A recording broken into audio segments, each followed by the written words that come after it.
Bank of Africa, as strong as a group, as close as a partner. Where Duraplas goes, water flows. PS Industries has introduced a new roofing system known as ColorLink Plus. Flamingo paint, simply superior.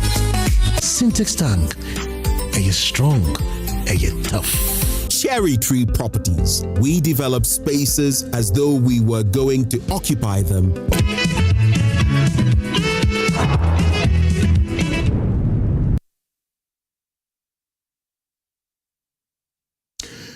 A Ghana Bar Association that only speaks when one particular regime is in power, and a Ghana Bar Association whose position on a legal matter cannot be found in law may soon be called a Ghana Chop Bar Association if it doesn't repent. That's Professor Ransford Jampo.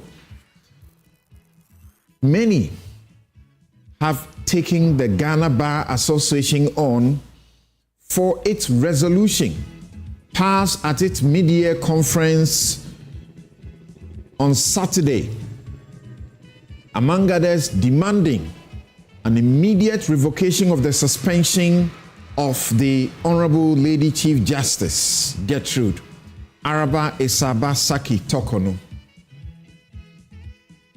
What has the president done wrong, or those who are in charge of the process? What have they done wrong? We'll find out. Will the president heed the call by the Ghana Bar Association and the NPP, which is going on a demonstration? There's a new list to the Supreme Court. Many are celebrating the names on that list, particular names on that list. But questions are being raised. Did the NDC and the president himself not speak against going beyond the sort of customary conventional ceiling of the Supreme Court? Beyond 14, beyond 15, didn't he criticize it? So what changed? Is this an attempt to pack the court? The same accusation the NDC and the former president in opposition made against the NPP for packing the court. The NPP's thank you tour, a blunder, deepening wounds of the 2024 defeat. Well, it appears since one man jumped out of that boat has gone smooth and it's sailing across the country. What exactly is going on with that?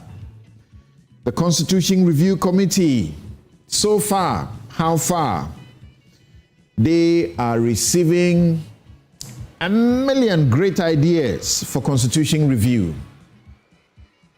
We'll be right back to deal with the matters.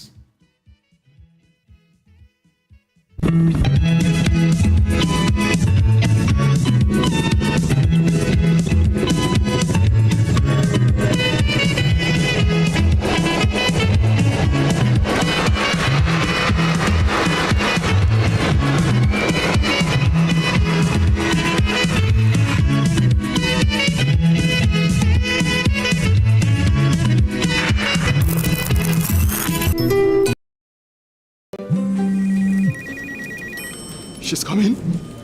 She's coming.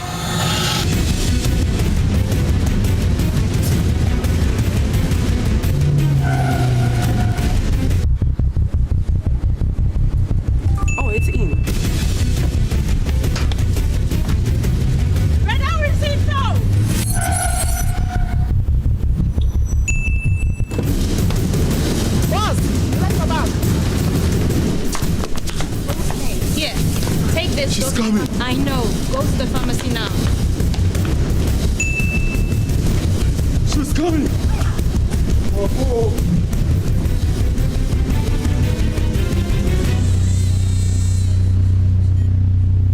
She's here. Pay faster, pay safer, and pay easy with Momo app. Download now and pay with the QR code, merchant ID, and so much more. For decades, we have helped businesses connect with their trade partners all over the globe. From Ghana to Burkina Faso, Côte d'Ivoire, Benin, Togo, Senegal, China, Morocco, France, Netherlands, and many other countries. We have made it possible to bring Ghana to the world. We have brought small and medium businesses closer to their customers across the regions in Ghana with our SME support facilities. We have brought relief and smiles to the faces of families with our employee personal loans. With our cutting-edge technology and digital support, we take the burden of complex thinking off you, making life simple. That is who we are, as close as a partner. Bank of Africa. We are indeed the African bank with the global reach.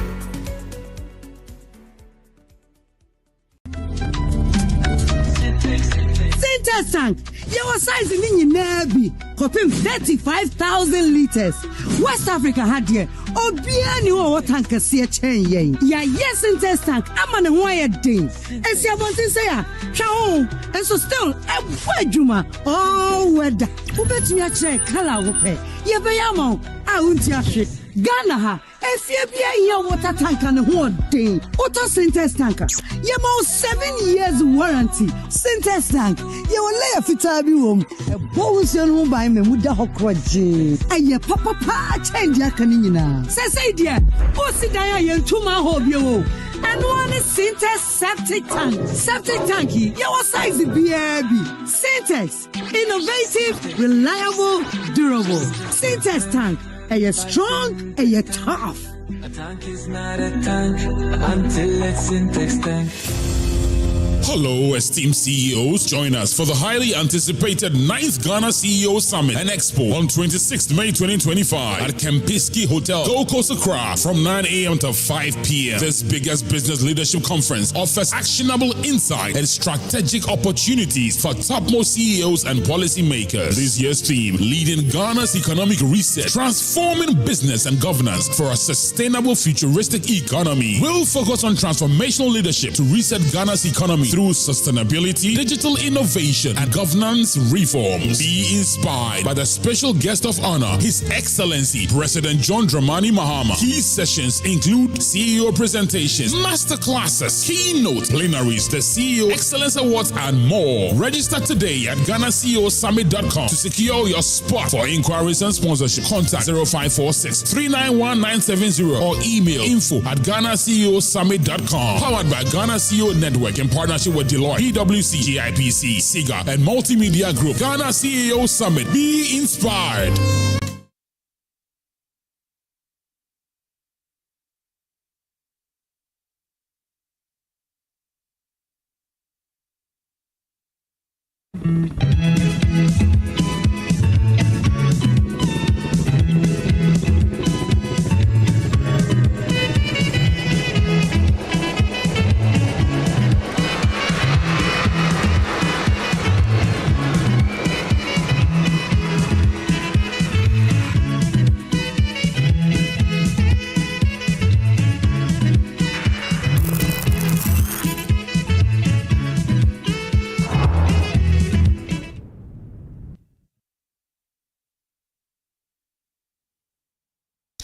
Welcome back. And here is something at stake very quickly, and I title it, What is good for Dugwaheng is good for all. My Bible tells me that a good name is better than riches. Good reputation is actually a most enduring and fulfilling wealth. The police and our courts sometimes confirm this in granting what we call the self-recognizance bail. That's the bail that does not require any third parties to post any guarantee for you. But it may be misapplied to having money and property. Sometimes that's the way we think. It may be misapplied to being of a rank or a certain position in politics or public service. And that's when a country gets it wrong.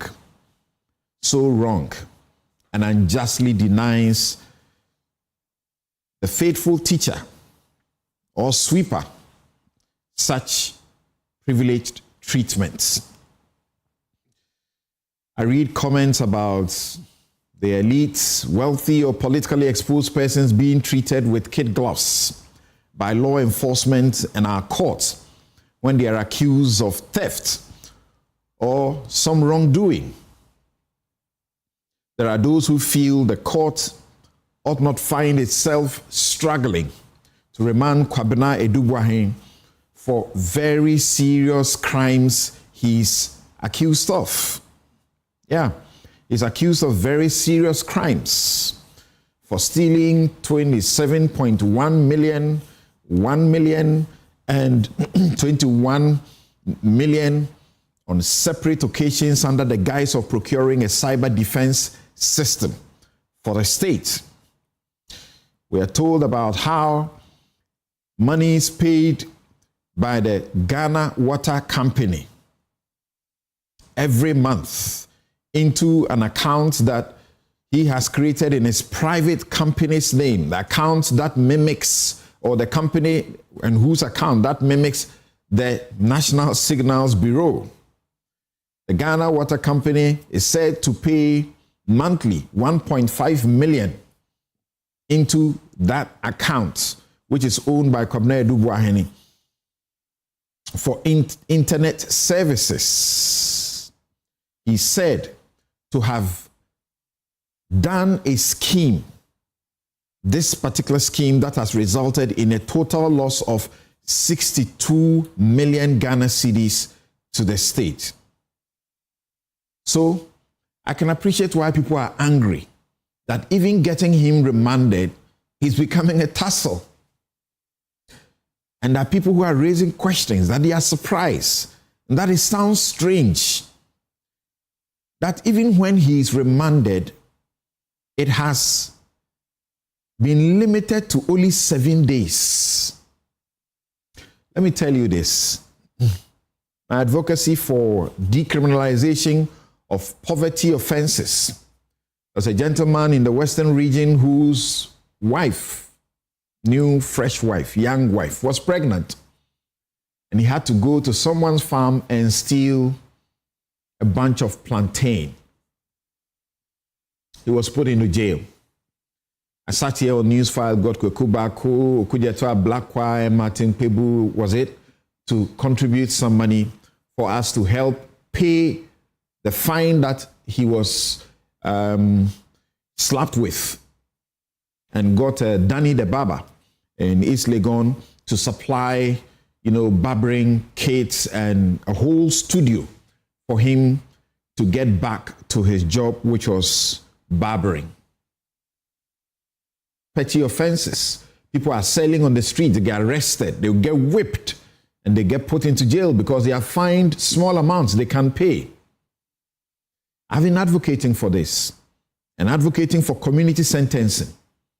In that advocacy, I've had the rare privilege of even drafting what should become the law for the Republic to ensure that there are timelines for trials, or if those timelines are breached, the persons who are accused may well be freed. I've had the opportunity now to make this to the Constitution Review Committee so that they may write it into the Constitution to help all of us. You see, some have been in custody for months. Some have been in custody for years, even a decade or more. Some have been lucky thanks to the Justice for All project. So it is exciting to me to hear and to read about the 7-day remand, the 7-day custody given to Edugwahin. I wait to learn what happens after those 7 days have expired. But we just may need such jurisprudence that avoids and ends the situation where the poor, in particular, are remanded and forgotten, not that they have been tried and convicted. Often their trials are unduly delayed or they are never conducted to determine their fate. I'm talking about pre-trial detainees who, according to the Constitution, are supposed to be presumed innocent until proven guilty. What is good for Kwabena Edubuahen is good for all. Our courts, our judiciary, our judges. Let's not make the poor suffer unnecessarily and needlessly. We throw them into jail, into remand, sometimes without any shred of evidence being shown to us that they cannot or they will not come and stand for trial if they are granted bail. And that's my take. We'll be right back.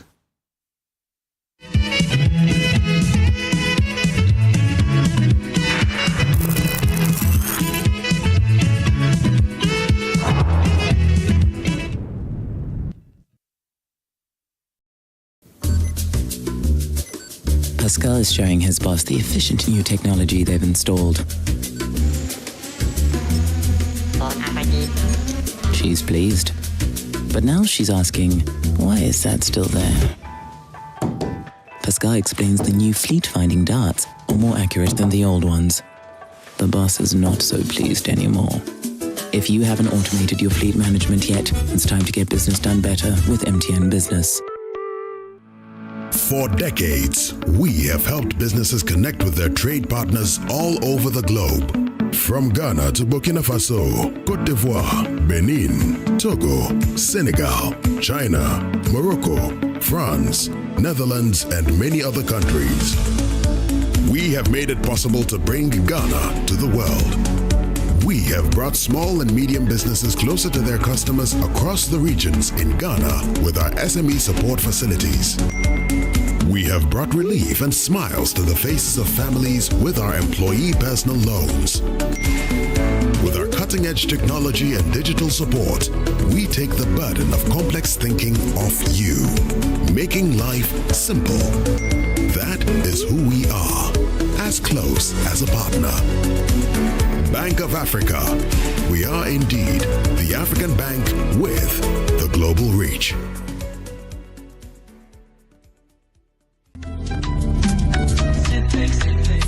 Tank, your size in Nabi, copying 35,000 liters. West Africa had here, Obiani or tanker see a chain yen. Ya yes in test tank, I'm on a wired thing. And see about to say, Chao, and so still, a Juma, oh, weather. Who bet me a check, color, whoopee. Yabayamo, I won't yash. Ghana, FBA your water tank and a whole day. Auto Syntex tanker. You more 7 years warranty. Syntex tank. You will lay a fitabi room. A Bowsian room by me with the Hokwaji. And your papa change your canina. Say, dear, what's the dia and 2 ma hob you? And one is Syntex septic tank. Septic tanky. Your size is BRB. Syntex. Innovative, reliable, durable. Syntex tank. Are you strong? Are you tough? A tank is not a tank until it's Syntex tank. Ladies and gentlemen, we're going to demonstrate to you the superior properties of Flamingo paint. As compared to other paint brands on the market, we take equal quantities of Flamingo paint and this ordinary paint. We then dilute them with water. And now, let the test begin. The gentleman on the left is going to apply the ordinary paint, and the gentleman on my right will use the Flamingo Superior paint. As you can clearly see, Flamingo has the obvious better hiding. Furthermore, Flamingo has painted a much larger area.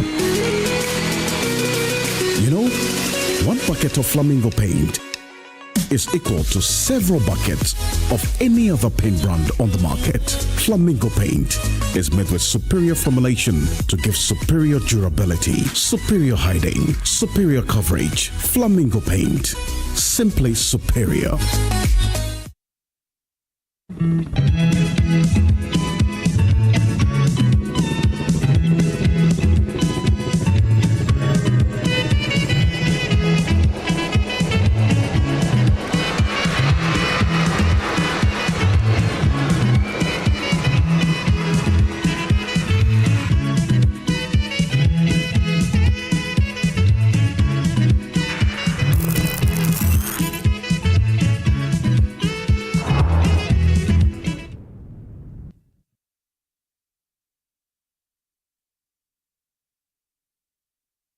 You're welcome back. This is Newsfile. It's your most authoritative news analysis platform, and here on Newsfile, we put Ghana first. My guest, Sameh Gyamfi, Acting Chief Executive Officer, Gold Board, and National Communications Officer of the NDC, Andrew Ejapa-Mensah, former MP for Second D and former Minister in two different portfolios.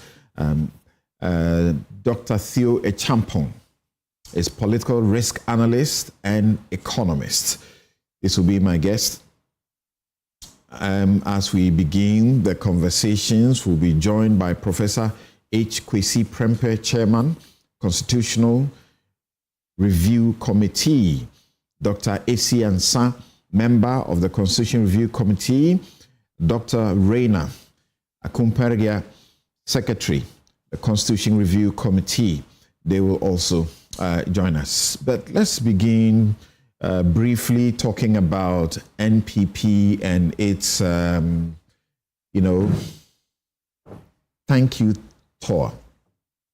What exactly is going on? It was supposed to be an opportunity, meet with the people and unite and begin to galvanize and get ready for 2028, so to speak. Why is it turned bloody? Let me say good morning to you and to our cherished viewers and listeners. Indeed, like you rightly stated, the whole purpose of the thank you tour was intended to, as it were, appreciate the work that the party base did in the run-up to the general elections, and to, if you like, boost some morale.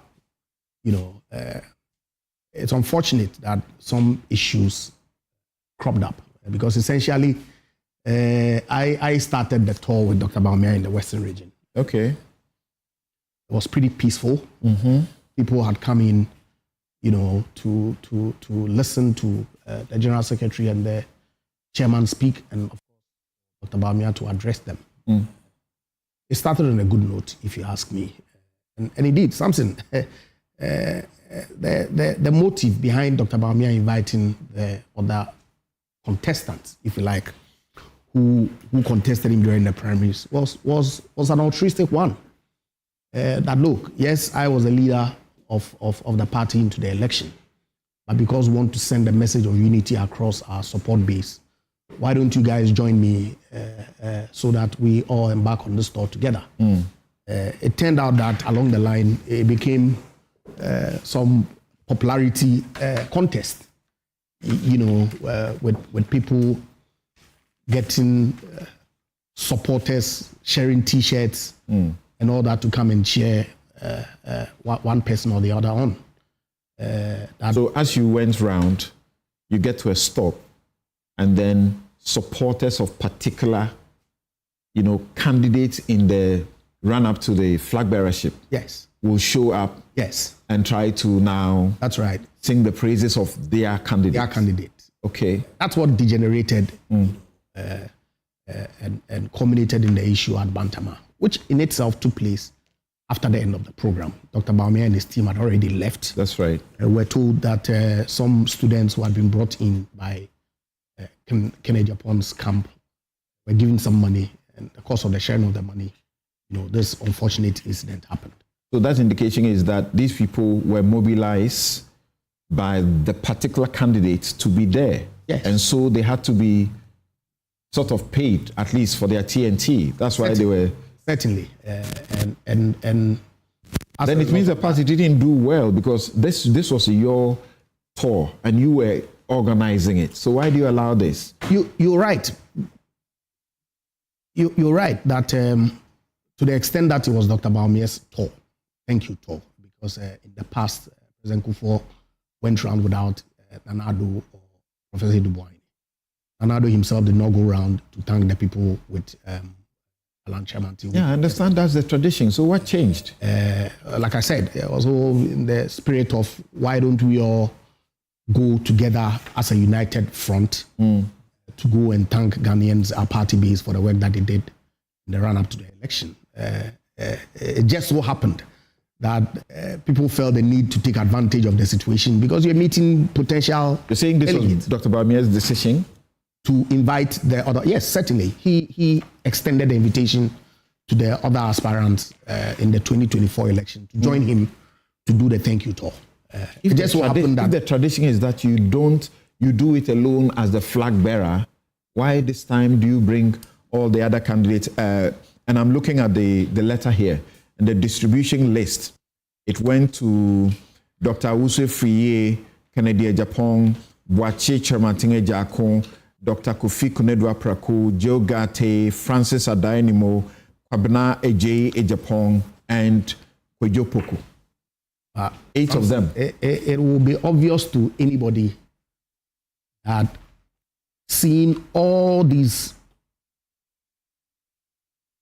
people, leaders of our party, on one platform, okay, addressing our party folk, would have sent a clear message. Our party, yes, we've lost the 2024 general elections, but we are all united, a common purpose to rebuild. And so this was a miscalculation. How could you not have foreseen this?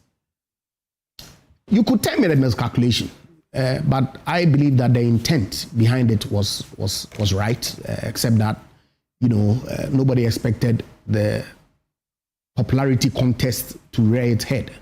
Thankfully, Mr. Kennedy Japan decided to abort the continuation, and peace has prevailed, and the thank you tour is proceeding, without any hitches. So now is it with only Dr. Bawumia, yes, or the other Dr. candidates? Bawumia and any other candidate, but I know that Kojo Sapwapoku has joined. The rest did not join. I don't know whether he is left as well, but I know that since the chairman left, and that's giving some bad signal. But the reason for chairman's taking a break has been explained. I'm not so sure that he will not join the team again. I left. Of course, I'm not a key player in the team, but I intend to join them when they go up north. Time permitting, so that I can go and provide some support. I expect that the chairman will join, as the statement that was issued by the communications director. So where are they now? They're supposed to make how many? 15 different stops. You had a Western region, Western North, Ahafo, Bono region, Ashanti, Bono East, Savannah, Upper East, Upper West, Northeast, Northern region, Oti, Volta, Easting, and Greater Accra. And this was to have commenced from the 26th of April through to the 10th, through to the 12th of May, 2025. And this letter was distributed to the candidates, inviting them to join Dr. Bawumia it was sent out to them April 20, 2025. So they finished Ashanti region on Thursday and headed for Bono East on Friday. Today they'll be continuing to Savannah. Sunday would be in Upper West. Monday, Upper East. Right. Tuesday, Northeast. Until they conclude Greater Accra from May 10 to 12. And then subsequently Central Region on the 4th. And Dr. Bawumia is taking some backlash as well. That he's beginning to distance himself from the Akufo-Addo regime. I don't think so at all. I don't know who and why they are reading that into the statement that Dr. Bawumia is making. He's stated categorically that history will be very kind to His Excellency Nana Addo Dankwa Akufo-Addo for the work that he did for Mother Ghana. So really, everything that he said, he referenced the collective, that we did not listen. I do not see how we did not listen would mean that he is throwing His Excellency the President under the bus. Not at all. He has accepted responsibility as a government for the wrongs. Indeed, and in fact, these statements that he's making are the result of what people said during the Michael Kwe process, confirming that we did not go out to vote because we did not like e-levy. Domestic debt exchange was a problem for us. And these are the sentiments that he's re-echoing. These are what our people have said. Probably if we had listened to them, at the time that they were objecting to some of the policies that were rolling out, we probably would have. Well, it's obviously saying things that he wouldn't have said in the campaign. But to end with you quickly, this was intended to unite, bring all of you together for the work ahead. Will it achieve that? I think so. Thank you, Toss. Okay, there was a dual objective of projecting a united front for the party base going forward. That has not been fully achieved. But the party is solidly behind our leadership, and we expect that this will pass. Whatever engagements that have to be made to ensure that the scaffold that took place does not rear its head. All right. So let me get very brief comments from my other guest, and then we get to the next subjects, the main subject for discussion. Yes, Sami. Well, Samson, a very good morning to you. Right. My good brother, Japa Mesa, and our cherished viewers. What the MPP is currently doing is not a thank you tour. What is happening is just a desperate attempt by Alhaji Bawumia to revive his political career after leading the New Patriotic Party to its most embarrassing political defeat. That is what is happening. And once again, you're having the entire MPP machinery rallying behind him to give him an unfair advantage over persons who desire or intend to contest him in the upcoming presidential primaries. They do a thank you tour after every election. But listen to what the programs they are holding across the country. Who are they meeting? They are meeting their party executives. They are not meeting Kenyans. And what are they telling them? Do you hear any thank you messages? No. We hear Bawumia playing Pontius Pilate, blaming everybody for the embarrassing defeat except himself, attempting to distance himself from the very government that he served as vice president of for 8 years and head of economic management team. Everyone is guilty except Bawumia. That is what is happening there. So for me, what is happening is a charade of a thank you tour. It is just a desperate attempt by Bawumia to revive his political career at all cost. And he's succeeded to marshal the entire party machinery behind him. And that is why Kennedy Japan decided to tag along, gate crash what they had planned to do, and also assert himself as a potential leader of the party. But in all this... Is he blaming everybody except himself? Yes. One of the headlines I read said, "We admit our mistakes. We will fix them." He tells the people, my Joy Online reported, "You have spoken well, and we have heard you. We'll do something about it." He says posterity will vindicate Akufo-Addo's, good leadership, among others, good works, among other comments. President Kufuor and the NPP were vilified after 8 years of rule. But today, President Akufo-Addo is a celebrated former president. I am certain that with time, posterity will vindicate NPP and President Akufo-Addo. This is him talking on the... Bawumia has adduced reasons for the embarrassing defeat that the MPP suffered, which reasons, according to him, is backed by empirical data. And all those reasons border on the omissions or commissions of persons other than himself. He says that, number one, they lost because of high cost of living, occasioned by economic mismanagement, DDP, fuel price increases that he himself was not even aware. Except he didn't add economic mismanagement. Oh, but if he's talking about they losing because of high cost of living, what could have led to that? Prudent economic management doesn't lead to unbearable cost of living. So that goes without saying. Then Samson, he says that they lost because of arrogance of power. That's right. And when he was giving examples of arrogance of power, he left himself out. He didn't blame himself for dancing off beat to Owosisi Fianibi when Ghanaians were complaining that times he kept using hard. We. That includes him.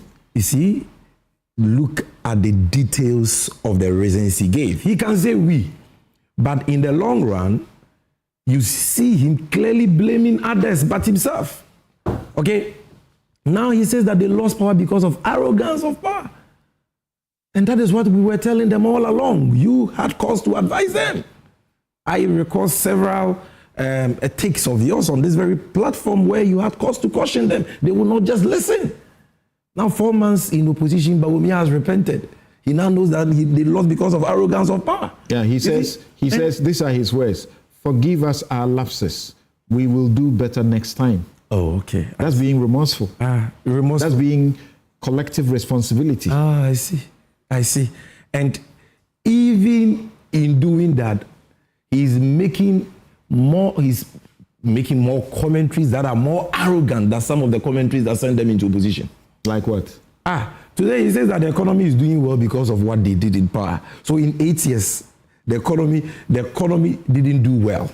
The economy was in a mess. You said, we all know the state of the economy at the time they were living. You said for today the economy, the period that the economy was stable and doing well was because of the IMF that you signed on to. Yes, supported. So they are playing the same thing back to you. No, supported by empirical evidence. The evidence in 2016 was to the effect that because 2 additional oil streams had been brought on stream by President Mahama, the oil and gas sector was going to grow by 84%, and as a result of that, we're going to achieve a growth rate of almost 8%, and that was predicted in 2016 by the EIU. In their case, they missed all the IMF program milestones. They missed it. And the IMF itself conceded that fact. They have publicly stated that fact. So you cannot equate the two. But you see, what is playing out is testament to the fact that the MPP has not learned any lessons and are not ready for power.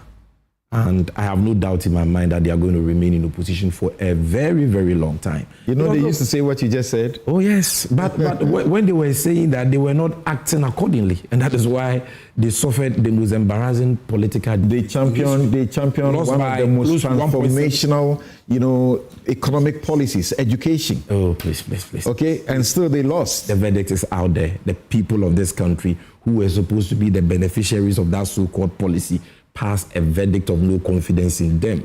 They lost overwhelmingly, resoundingly. Look, the reason why I say that they are not ready for power, and I'll end here, I don't intend to drag this matter at all, is that even in opposition, these guys are fighting over 1,000 Ghana cedis and stabbing themselves in the process.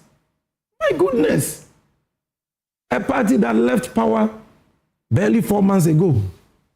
A party that, candidates who were vying for their presidential candidature were distributing money like granite to them when they went for their primaries sometime in 2023, 2024. We saw money flowing, fridges flowing, television sets. Today you are fighting over 1,000 Ghana cedis. And they are so inhumane, so wicked to stab themselves. Now, so if you are a young Ghanaian watching me, ask yourself, that even MPP young men in the university, they are stabbing them with knives, butchering themselves. Then you, what hope do you have? What protection, safeguards can you have in this political party? So clearly these guys are not ready for power. And the MPP today are exhibiting all the trappings of a party in the state of comatose. The center cannot hold. There is no elder. They have no respect for anybody.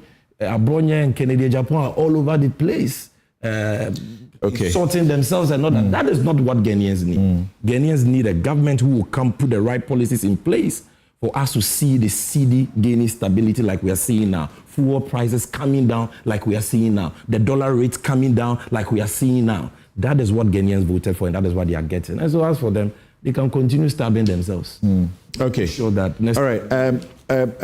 You are not at Dr. Tue Champong, thanks for joining us. Let me be sure if I have your feed very clean. To the main topic. Yes, good morning. I can hear you. Great.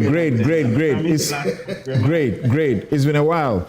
And on this campaign, matters of religion and so on have come on. And I have stumbled on, some of the of the analysis that have been done, there were as many as 236 Christian candidates that were presented nationwide by the NPP. That was like 85.5% of MPP parliamentary candidates. Out of that 236 Christians, 81, that's 33.9% success rate. Out of the 236 Christians who contested on the ticket of the NPP, 156 lost, representing 66.1%. This clearly tells you that the issue of Bawumia not being Christian and that affected them, and so he's not a candidate to be considered, appears to be made up and is not backed by the evidence. If you look at the Muslim, community, they presented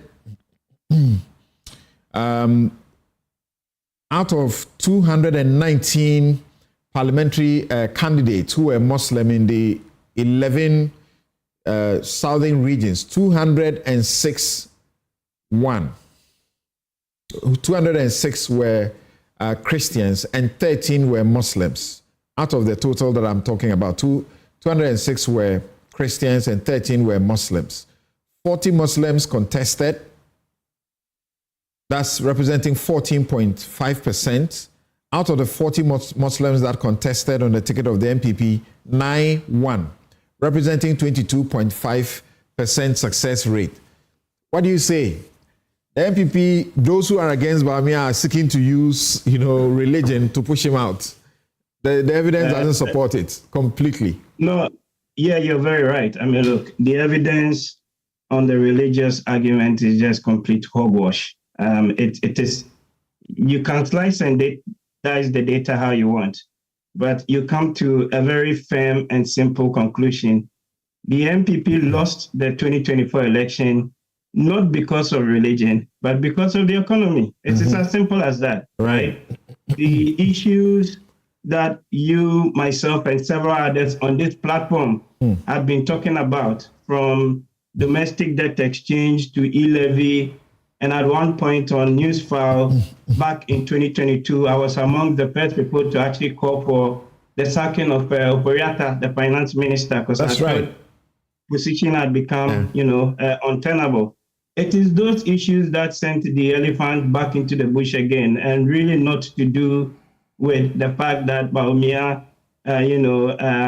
was Muslim and he lost votes in the other Christian regions or even districts. In fact, if you look at the data very carefully and you analyze it by region and by constituency, across the board, MPP consistently dropped or lost votes in all regions. Yeah. And MDC actually did gain some votes in most of the regions, right? And so it cannot be that it is because they put a candidate that was, had a different religious tag than those in the other part of the country. I can tell you that if they had listened and actually run the economy much better than many people had expected them to do, especially after COVID, when the warning signs, were all beginning to show, they would have still, quote unquote, broken the 8. But like Bawumia himself said, it was part to do with the cost of living crisis and part to do with the arrogance of power, to borrow the same words, right? And on the religious card, even on the front of the NDC, they presented 215 Christians. Out of that number, 74 lost. Yes, and even what will be interesting is when you look at where these candidates came from. So you have to look at the district and look at the makeup of those districts. What are the key or core ethnic groupings and subgroupings within those districts to actually do a proper statistical, analysis related to that. But I can tell you, when people are hungry, when people are having to, face with cost of living pressures and inflation over 54%, it is not a question of whether one is Muslim or Christian. That does not put food on the table, and that does not take care of their needs. And the reason why the MPP lost the election is very clear. They lost because they mismanaged the economy. It's as simple as that. Right. And they may make arguments to the effect that, well, that is not true, blah, blah, blah. But the warning signs have been there all throughout, that they had to take or make course correction. Other than that, Ghanaians were going to punish them, quite seriously. And you can again see it, even in Bawumia's thank you tour, right? So yes, Meta says, and I agree, these tours are not new. We've had them in the past.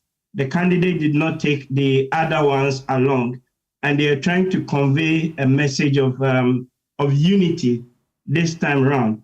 But what we are seeing on the tour also shows that, look, there is still pain and there's still anger, right, amongst the hierarchy and amongst the grassroots, going back to the fact that we're not happy with the way you manage the state of affairs. And this has, fundamentally affected the fortunes of the party, going forward. And so suddenly you're even seeing other new aspirants. I think this week we saw a post from Educhum, right? Subsequently it was deleted, more or less intimating that maybe, he may be, putting his hat in the race, and subsequently other people as well. Tell me about this. Does it not look like a very credible candidate to you that if he put himself in it, he could make a good showing? I think he has what it takes. I'm sure there are other people too that have what it takes. I am sure Bawumia himself would want to go again. It is not for me to judge. It's for the people that belong to the party to make that decision. All right. But the point I'm trying to make is that the fact that other people are even intimating of putting in, a bid or a run, and the fact that these issues are happening on the tour shows me that there's still a lot of anger and there's still a lot of pain, and they want to change things. But the way you want to change things is not because of religion. You've got to fundamentally address the issues that sent you to opposition, which Michael Kwe and several of us, had indicated way earlier. So for me, look, they have to own up. Okay. They have to apologize to Ghanaians, not just to their party people. And they have to address Traditionally, it is the flag bearer that does the thank you tour.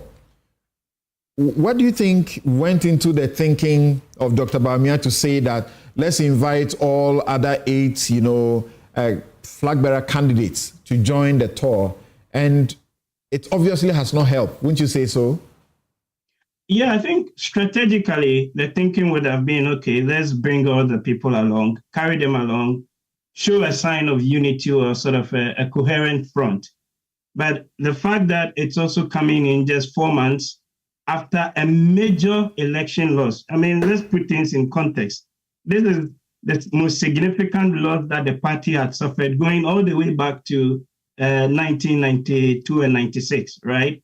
So there's a lot of, call it open wounds, a lot of sore terms around that would have to be addressed. So I see where the Dr. Bawumia wanted, or what he wanted to do in relation to sort of showing that there's a sense of unity among the rank and file of the party. But I think what we have also subsequently seen really is reflective of the fact that some people and several people are not happy. And those things would have to be addressed before you even go on any thank you tour for that matter. Okay. Thank you very much. The letter that went out to these candidates, among others, said that guided by the theme, in all things, give thanks to God. That's in 1 Thessalonians 5:18. The tour will culminate in interfaith national Thanksgiving services, bringing together Christian and Islamic communities in solemn reflection and gratitude. Then it said, we look forward to your gracious presence as we continue to strengthen the bonds of unity and reaffirm our dedication to the ideals of the new patriotic party. And the invitation was very clear that if it was a special invitation to them, that if they joined, it will help to give, the nation an idea that they were together. Well, just so a minute comment before we move on. I haven't heard that around the table. What do you say? And I'm sure you are looking at me with some surprise because the very precious report under lock and key, I may have been making references to it. Oh, not at all. Our General Secretary has furnished all of us with some highlights.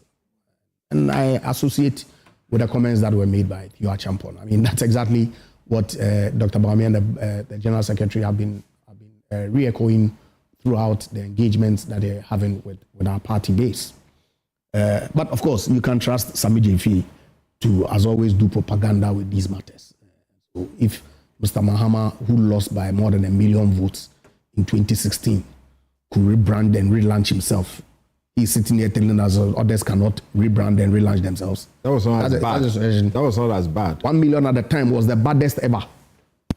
Okay, so I mean, so all these things you just have to. Okay. All right. Thank them with the contempt that they deserve. Bawumia is not acting Pontius Pilate. He's admitted the collective mistakes that the government made. He was a key member of the government. So was I.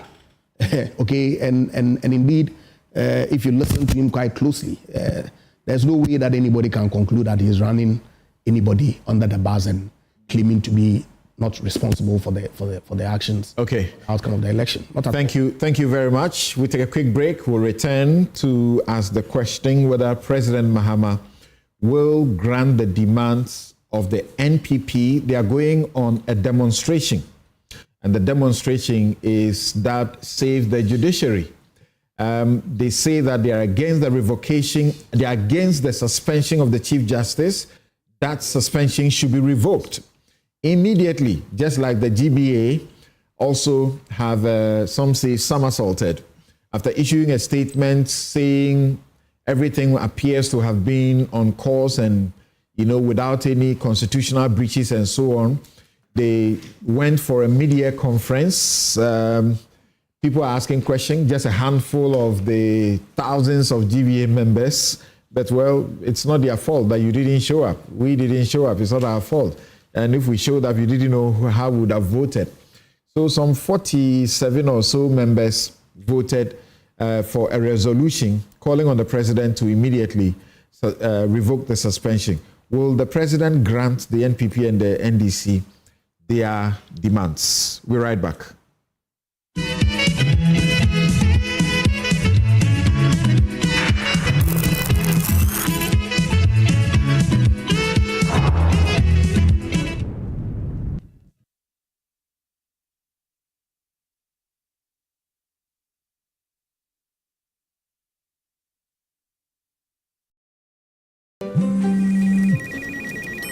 She's coming. She's coming!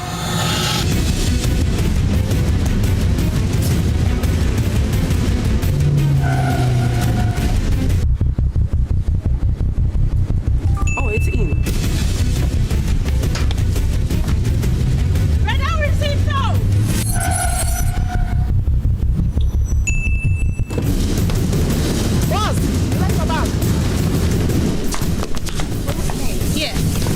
She's coming. I know. Go to the pharmacy now. She's coming. Oh.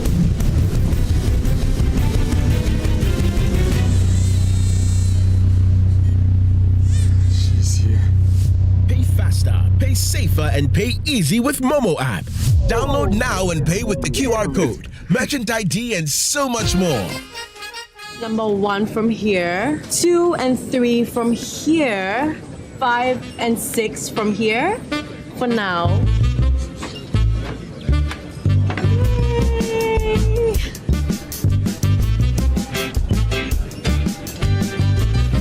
Now I have the number 7, 8, and the number 9.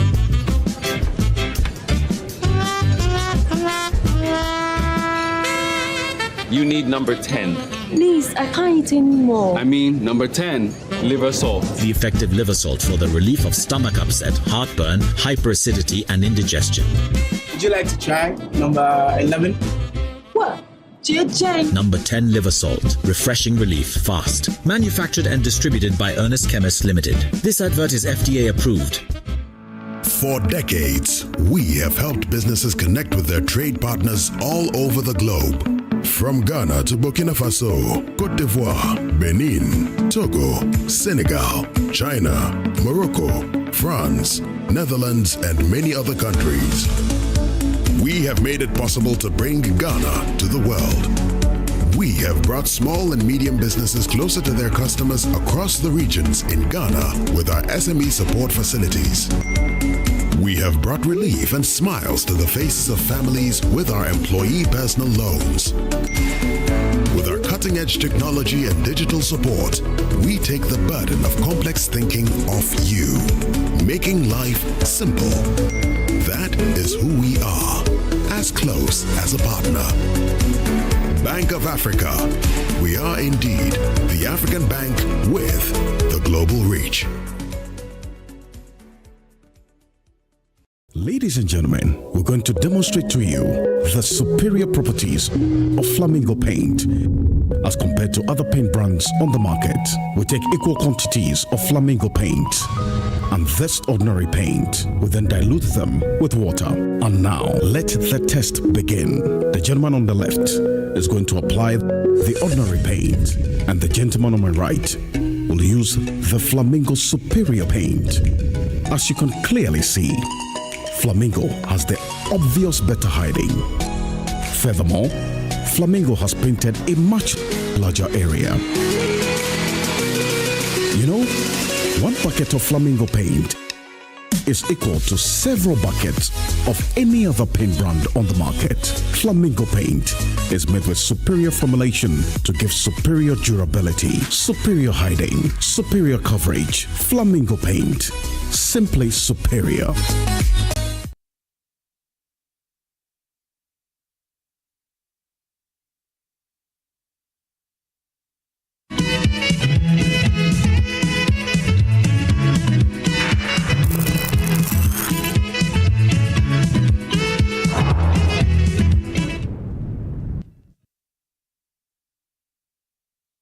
Welcome back. This is Newsfile. It's your most authoritative news analysis platform. And here on Newsfile, we put Ghana first. And let's go to talk about matters, relating to the judiciary. There have been 7 nominations going to the Supreme Court. Justices Sir Dennis Dominic J, Simon Subari, Senyor Jamefe, Kwekuteria Akabuafo. We call him Kwekuti. Philip Bright Mensa, Janapari Batel Skujo, Afi Sata Amalaboba. And the NPP is raising issues. There are others who are not NPP who are also raising issues about particularly the number that will increase the numbers in the Supreme Court. So we will look at the call for the, as it were, revocation of the suspension, the basis for it, by the NPP and by the GBA before, and then, make the discussion dovetail into that particular matter. As I began with my introduction, these are messages from social media. One, James Mauli Gawu, says that the GBA is an appendage of the NPP to embarrassing proportions. They may have some influence, but no power. It's a gratuitous voluntary group like Kaswa Hookup Queens WhatsApp group. Then,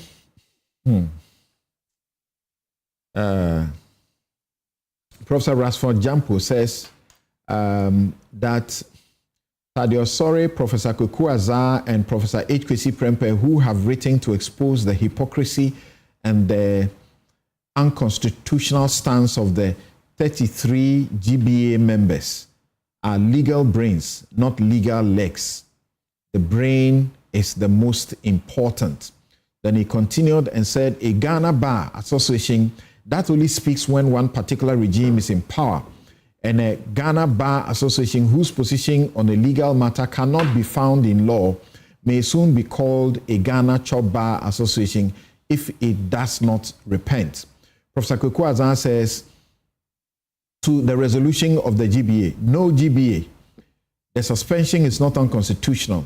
And yes, your statement is prejudicial. Then he gives reasons why he thinks the GBA is wrong. Oliver Bakavomawo also makes a comment and says that, among other things, that, okay, so anyway, and several other people on social media have been calling the GBA names. Yapa? Yes. It's unfortunate why we have elected not to practice politics of principle any longer in this country. And if people air their views, it is met with some, to a very large extent, insults as opposed to real criticisms. Okay. So I really don't understand why we got into that point, but that's what it is. I mean, last week, yes, indeed, the Ghana Bar Association issued a statement on these evolving matter relating to the removal of the Chief Justice, okay? And it is indeed a fact that they made a subtle call, okay, on the president, because at the time, they were not seized with the facts or the entirety of all the facts that subsequently became public, okay, where they said that while the GBA recognizes the constitutional prescriptions for the removal of the Chief Justice under Article 146, 6 to 10 of the Constitution, and mindful of the fact that presently the entire matter is sub judice, it is the hope and belief of the GBA that the actors involved in the whole process would have the time-tested tenets of the rule of law as their guiding principles, and in its application follow the spirit of the law. Okay, this was a subtle call. That yes, you may have complied with 146, okay, in referring the matter to the Council of State, and yourself having established a prima facie and proceeded to set up the committee. But we expect that you'll be guided by the spirit of the law in all the dealings with respect to this matter.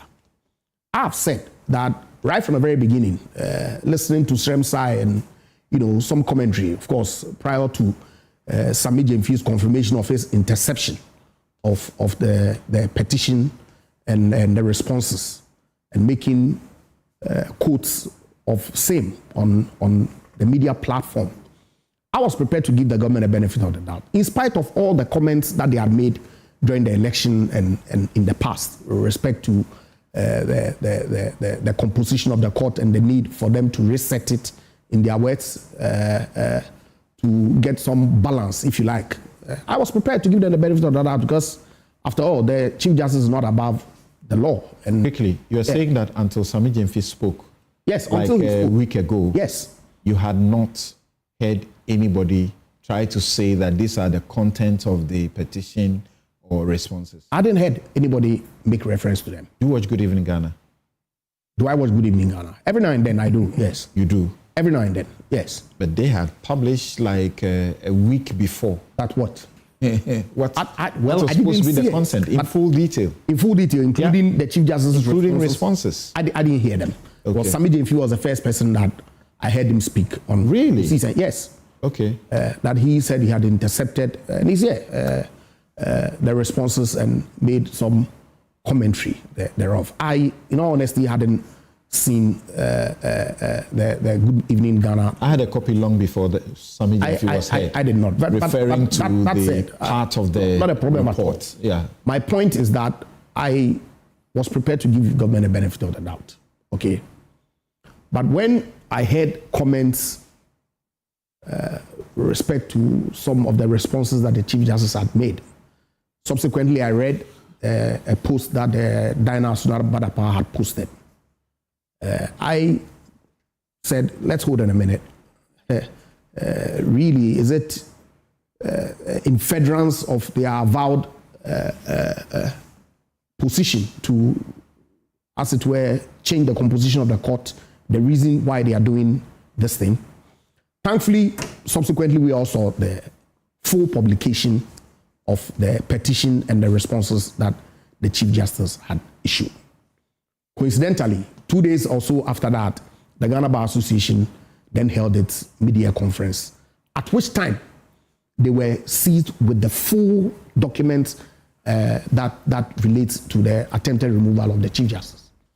And Samson, I'm not so sure whether you, having read the petition and the responses of the Chief Justice, you would agree that a prima facie case had been set for which a committee has to be put together to, as it were, go into the merits of the matter. I did not get that sense when I read it. And so it affirmed my belief and what was out in the public domain, that this was nothing but concerted effort, preconceived, to remove the Chief Justice. Okay, and in doing so, they had not complied with the 4 tenets of the Constitution.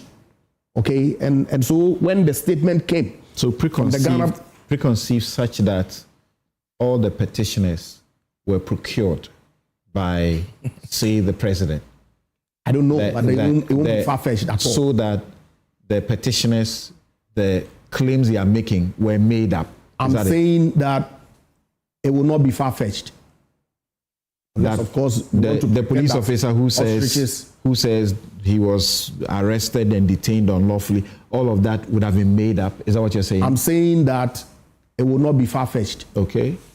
The Chief Justice has responded. We've seen her responses. I'm not so sure whether a prima facie case has been made out for a committee to be set up to go into the merits of the matter. I'm not sure. Okay. Okay, and I believe that many people who have read have the same view. Okay. We in the MPP believe firmly that this is nothing but a concerted effort by the NDC government to further their objective of removing the Chief Justice and nothing more. And thankfully, the Ghana Bar Association, when they issued their statement following the full publication of the document, I believe have come to that conclusion as well. Hence, the statement that they issued calling on the president to revoke the suspension. Okay, and I believe strongly that it's in order. The call is in the right direction. His Excellency the President should act and revoke the suspension and let the processes continue. But let's be clear. Did the GBA say that the petitions were frivolous and that they could not meet a... Well, it is not for them to say, but clearly on the suspension of the Chief Justice, which flowed from the petition and the committee. That's their substantive concern. That's their substantive concern, and I agree with them entirely. Okay, I hear people suggest that the decision in Ransford, France, okay, has dealt conclusively with the matter of the exercise of discretion, and that non-publication of regulations in themselves does not invalidate the decision, okay, to as it were, exercise the discretion in a certain manner. I do not think so at all, okay. Ransford, France was clear to the effect that, yes, regulations are required. However, to the extent that the Electoral Commission has not done so and have proceeded to create the new constituencies, the court will not invalidate it, but proceeded to encourage the authorities to put in place regulations that will govern the exercise of discretion under 296 of the Constitution. That position was affirmed in AFOCO as well. So to suggest that this matter, which is not a mere administrative act, which is one that is unique. There is no need for regulations to guide the exercise of that discretion. I completely disagree. Okay, and I will urge the people of Ghana to come out fully on Monday, 5 a.m., okay, to join like-minded political parties who are going out there to demonstrate for the right things to be done to save our judiciary from the attack that the present government is putting it through. Are you saying that your decision as MPP to do a demonstration is the same as the basis of the GBA's resolution? Not at all. We are saying that the entire process is a machination, is calculated to remove the Chief Justice, attack the court. And so we are going out to demonstrate and air our views to the president. We're going to present 3 petitions to him. Do you think that it is possible to use this process to remove a Chief Justice who has done absolutely no wrong? What process? 146? That's so. Without the, and of course, why not? Somebody who has done no wrong at all. So what wrong has the Chief Justice done? No, I'm only asking you that. What wrong has she done? I can't. The crux of the allegation is hinged on the travel. That's it. Professor Kweku has done things differently. And what does he think? The allegation which was contained on his petition, which finds expression in one of the petitions about the CJ being the one to make recommendations for appointment of Supreme Court judges and reconstitution of panels. What was wrong? What was wrong with that? He says that it's such an anathema, an unforgivable sin that a Chief Justice who sits in the Supreme Court with her peers will now become the one who determines or recommends who should be appointed as a justice of a court where they are equals. It will become a difficulty for the judges there to begin to operate independently because for judges to operate independently because they are looking to CJ may recommend me, may not recommend me, and that is such an aberration.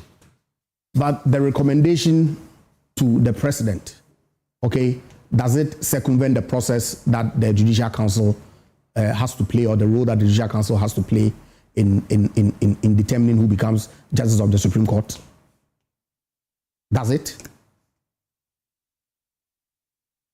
As far as I'm concerned, it doesn't.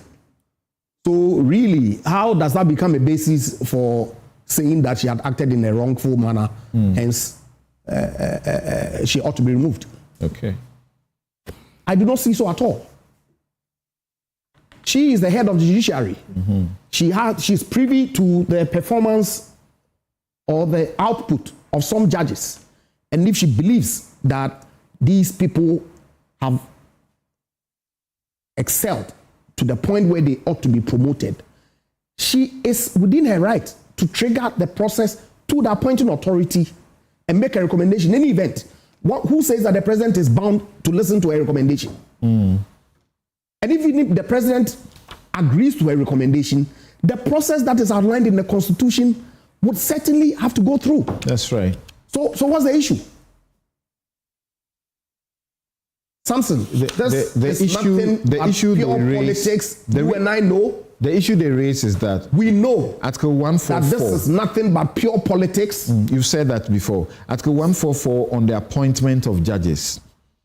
144.2 says, 144.1 says, the Chief Justice shall be appointed by the President, acting in consultation with the Council of State and with the approval of Parliament. 2. The other Supreme Court justices shall be appointed by the President, acting on the advice of the Judicial Council, in consultation with the Council of State and with the approval of Parliament. Who chairs the Judicial Council? The Chief Justice. So the question Professor Zane is asking is, the Chief Justice can make recommendations on her own and then later go and chair a council that will now consider these people who are supposed to come from the president. I'm not so sure whether the Chief Justice has a veto on the Judicial Council. Okay. I'm not sure. Of course, I do not know the internal workings of the Judicial Council. She certainly doesn't. But so what's the issue really? No, he's saying that by the term of the Constitution, it must be by the president in consultation with in acting on the advice of the Judicial Council. Mm-hmm. So if the chair of the Judicial Council then takes a list to the president, and that list returns from the president to the Judicial Council, where that chair will still sit to moderate the considerations, that is wrong. I do not think so at all. In any event, the Chief Justice wears many hats, one of which is the chair of the Judicial Council. That's right. And she also wears a hat as the head of the Judiciary. Okay, so we ought to be told whether she did the recommendation in her capacity as wearing the chair, the hat of the chair of the Judicial Council, or she did so wearing the hat as the administrative head of the Judiciary. It will be in the performance of administrative function, I suppose. And so really, what was the issue? Is that the basis for removal? I do not think so. So the main point you raise, if we can go to that one quickly, the main point you raise, which is leading to the GBA's statement and the part of the major reason for the strike, the demonstration, Article 296. Yes. Where in this constitution or in any other law, discretionary power is vested in any person or authority, that discretionary power shall be deemed to imply a duty to be fair and candid. The exercise of the discretionary power shall not be arbitrary, capricious, or biased, either by resentment, prejudice, or personal dislike, and shall be in accordance with due process of law. And where the person or authority is not a judge or other judicial officer, there shall be published by a constitutional instrument or statutory instrument or regulations that are not inconsistent with the provisions of this Constitution or that other law to govern the exercise of the discretionary power. You say because the rules have not been published. The GBA says because the rules have not been published, the president cannot act the way he has done. It's a mandatory provision. Okay. Okay, and I'm saying that it is not covered under the normal administrative actions contemplated in Ransford, France. This is unique. It requires rules to be established. The president has not done so and has breached Article 296C of the Constitution, and he ought to reverse that breach. President Akufo-Addo presided over the petition by Professor Kweku Asare and issued a prima facie determination, correct? Yes. Had there been the publication of any regulations? That's the question people are asking. Well, there had not been. The fact that that was wrongful, if you conclude that way, doesn't mean that it should be repeated this time around too. Okay. Okay. All right. So you want to take a quick breather here? Sure. Okay. So how do you respond to that? Well, that's a germane issue. It's a constitutional injunction. Thank you very much. He's spoken for well over 17 minutes. And, I didn't know you had a time or two. No, he's spoken for 16 minutes. You may not speak for the same minutes. Go ahead. Oh, I may speak for more. Well, some said they are raising the issue, so I had a lot of questions for him. I may not have same number of questions for you, so it may not drag. Thank you. First of all, it is important to make the point that Japamesa is right when he says that the GBA is entitled to express its opinions on matters of public interest as they deem fit. But what he fails to acknowledge is that the GBA is not the only institution entitled to express an opinion. Mm-hmm. And that when they express their opinion, we are also entitled to express an opinion on their opinion. And the opinion all the people you have referred to have expressed, which I share, is that the claim by the GBA that the president has violated Article 296C of the Constitution in suspending the Chief Justice, and their demand for that suspension to be revoked is mischievous, ridiculous, and disgraceful, to say the least. They can't have an opinion? I'm saying they can, but I can also have an opinion on the opinion. And my opinion on the opinion is that their opinion is ridiculous and disgraceful. It is not born out of the law, but it is born out of their own determination to always re-echo the false and contrived narratives of the New Patriotic Party. And what they have done is to expose their true colors. Their true colors as an appendage of the New Patriotic Party. A group of people who always lose their voice when the NPP is in office, but quickly gain their voice when the NDC comes into office. Where was the GBA when President Akufo-Addo, in reliance or in accordance with Article 146(10), suspended, in fact, Article 146 suspended Justice Derry and 3 other justices of the High Court? The same constitutional provision on the basis of which the president, acting in accordance with the advice of the Council of State, has decided to suspend the Chief Justice is the same constitutional provision that President Akufo-Addo relied on in suspending not one Justice of the Superior Court of Judicature, but 4. Where was the GBA?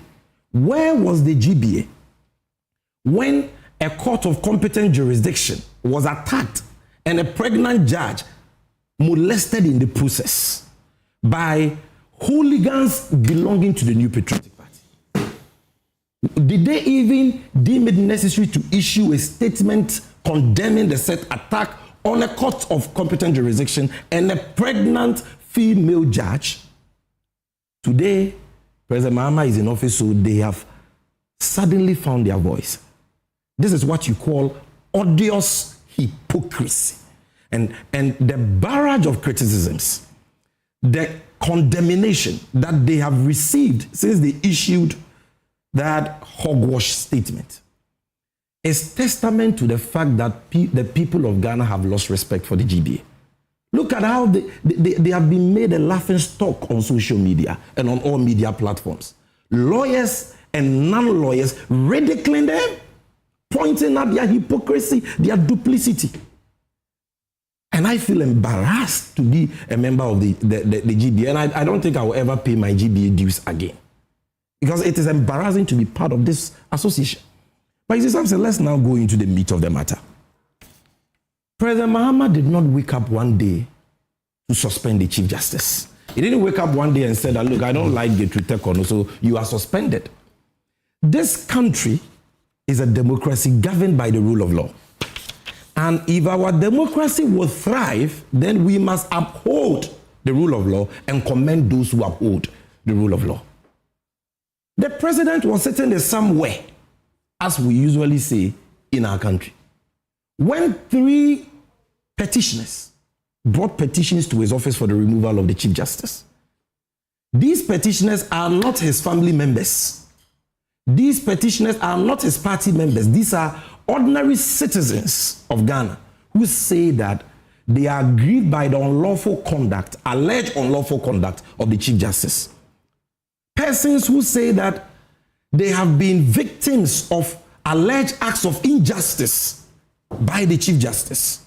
They brought petitions to the President under Article 146 seeking the removal of the Chief Justice. What was President Mahama supposed to do? What was he supposed to do? Throw the petitions away or ignore the petitions?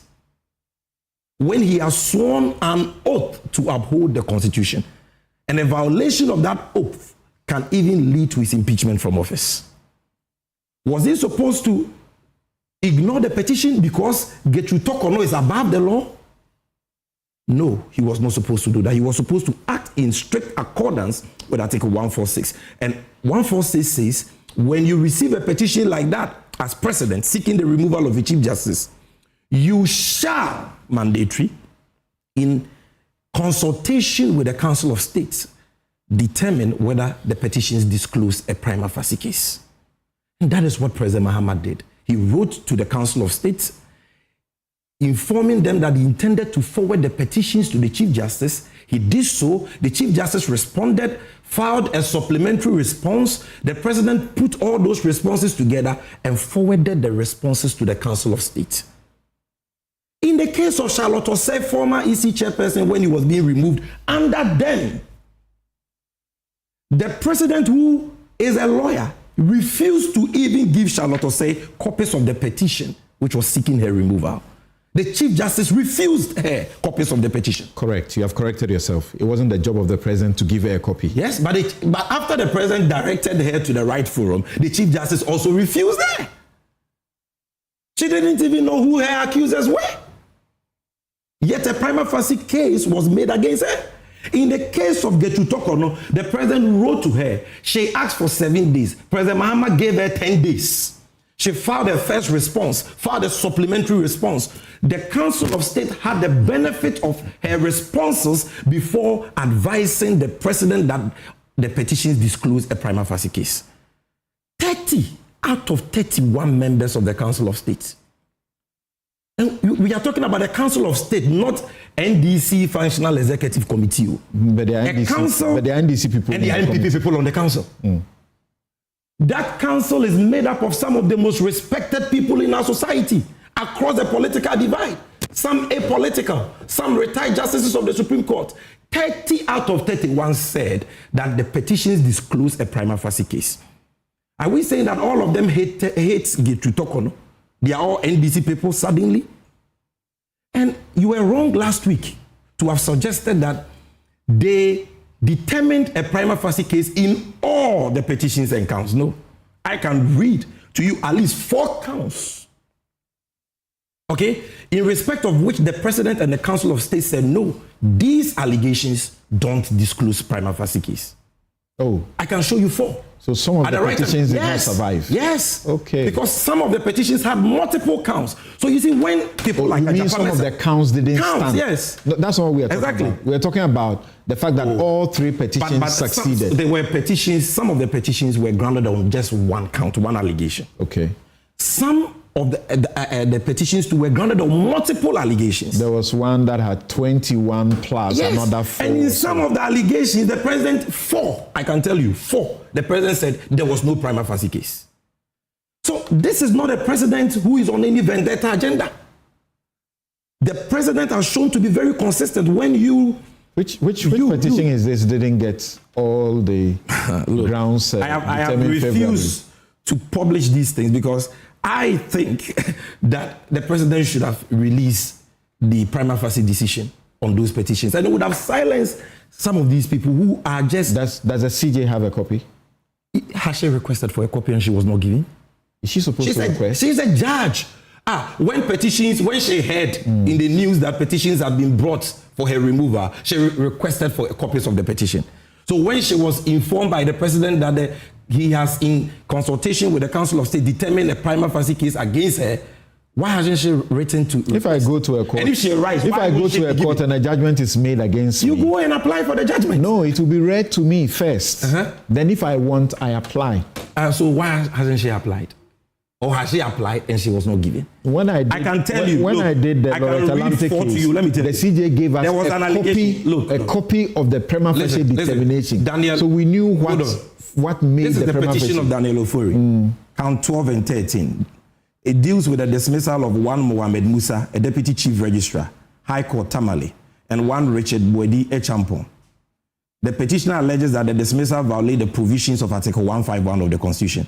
Findings: the petitioner has not established a prima facie case regarding these allegations. The documentation provided by the Chief Justice shows that the appointments were terminated on the advice of a committee set up to investigate the complaints against them. Should I give you more? Look, let me give you more. There was an allegation that the Chief Justice had interfered in the execution process of the Kaswa of Anko District Court in the case of Robert Sawai okay, operating under business in blah, blah, blah, the finding a prima facie case has not been made in respect of count 16. The petitioner did not state when judgment was given, when the execution process commenced, or even the nature of the execution that the Chief Justice allegedly halted. Fair enough. This was a fair exercise of prima facie determination. They didn't just wake up and said, you brought petition, there is a prima facie case. 30 out of 31 members of the Council of State said there is a prima facie case. And the president said, I agree. And they recommended that, Mr. President, get the Chief Justice to step aside, because you cannot combine your work as the head, the administrative head of the judiciary, with your rights, okay, as a defendant in this matter. How is he going to concentrate on the most important job of justice administration? How? And is it not even possible that that privileged position can give an opportunity to interfere with the ongoing investigation? So the demands are unfounded? Clearly unfounded, and not just unfounded, but illiterate. A Japamesa. Oh, illiterate to the GBA. Illiterate. The GBA of lawyers, 40. Illiterate. 40, is it 43 or 47 lawyers? That is what even makes it worse. That lawyers will refuse to apply binding precedent of the Supreme Court. Settled law. Article 296C of the Constitution has been interpreted by the Supreme Court not once or twice, several times. Correct. It has been settled. In the case of Ransford, France, the Supreme Court did not make the holding that my brother here spoke about. On page 10, relevant portions. This is what Dr. Dateba said, the respected Dr. Dateba. He says that we therefore, the relevant portion, such an expansive literal interpretation, the interpretation that once regulations have not been published, then the exercise of discretion is invalid. It says such an expansive literal interpretation will lead to a grave mischief. It will lead to a nuclear meltdown, so to speak, of government, as we have known it since 1969. It will be thoroughly impractical for public officials and agencies in general to publish regulations governing their discretions before they could exercise them, on pain of invalidity of those discretionary decisions. Literally, thousands of decisions already taken by public officials and agencies since 1969 will be rendered invalid and will have to be declared so by this court. If we are to go by this warped logic that the president, anytime he has to exercise discretionary power, must publish regulations. This is what this don't say it's a warped logic. Now come to 17. Do you know that even in Ejechum, Sophia Kufu and others actually said that there's the need for the rules to be published. Let's go step back. I went to the court representing Kukubako and telling the court that they needed the regulations they had asked for them. Which year was that? 2005, 2006. Which year was that case? I'm talking about Ejechum. Okay, hold on. Yeah. Slow down. So, but they threw us out anyway. Okay. So come, page 17. This is what that about concluded. It says, the obligation to make regulations should be limited to discretions that are exercised in quasi-judicial situations. By that, I mean where adjudication is involved. What is adjudication? Adjudication is the determination and pronouncement of formal judgment on a disputed matter.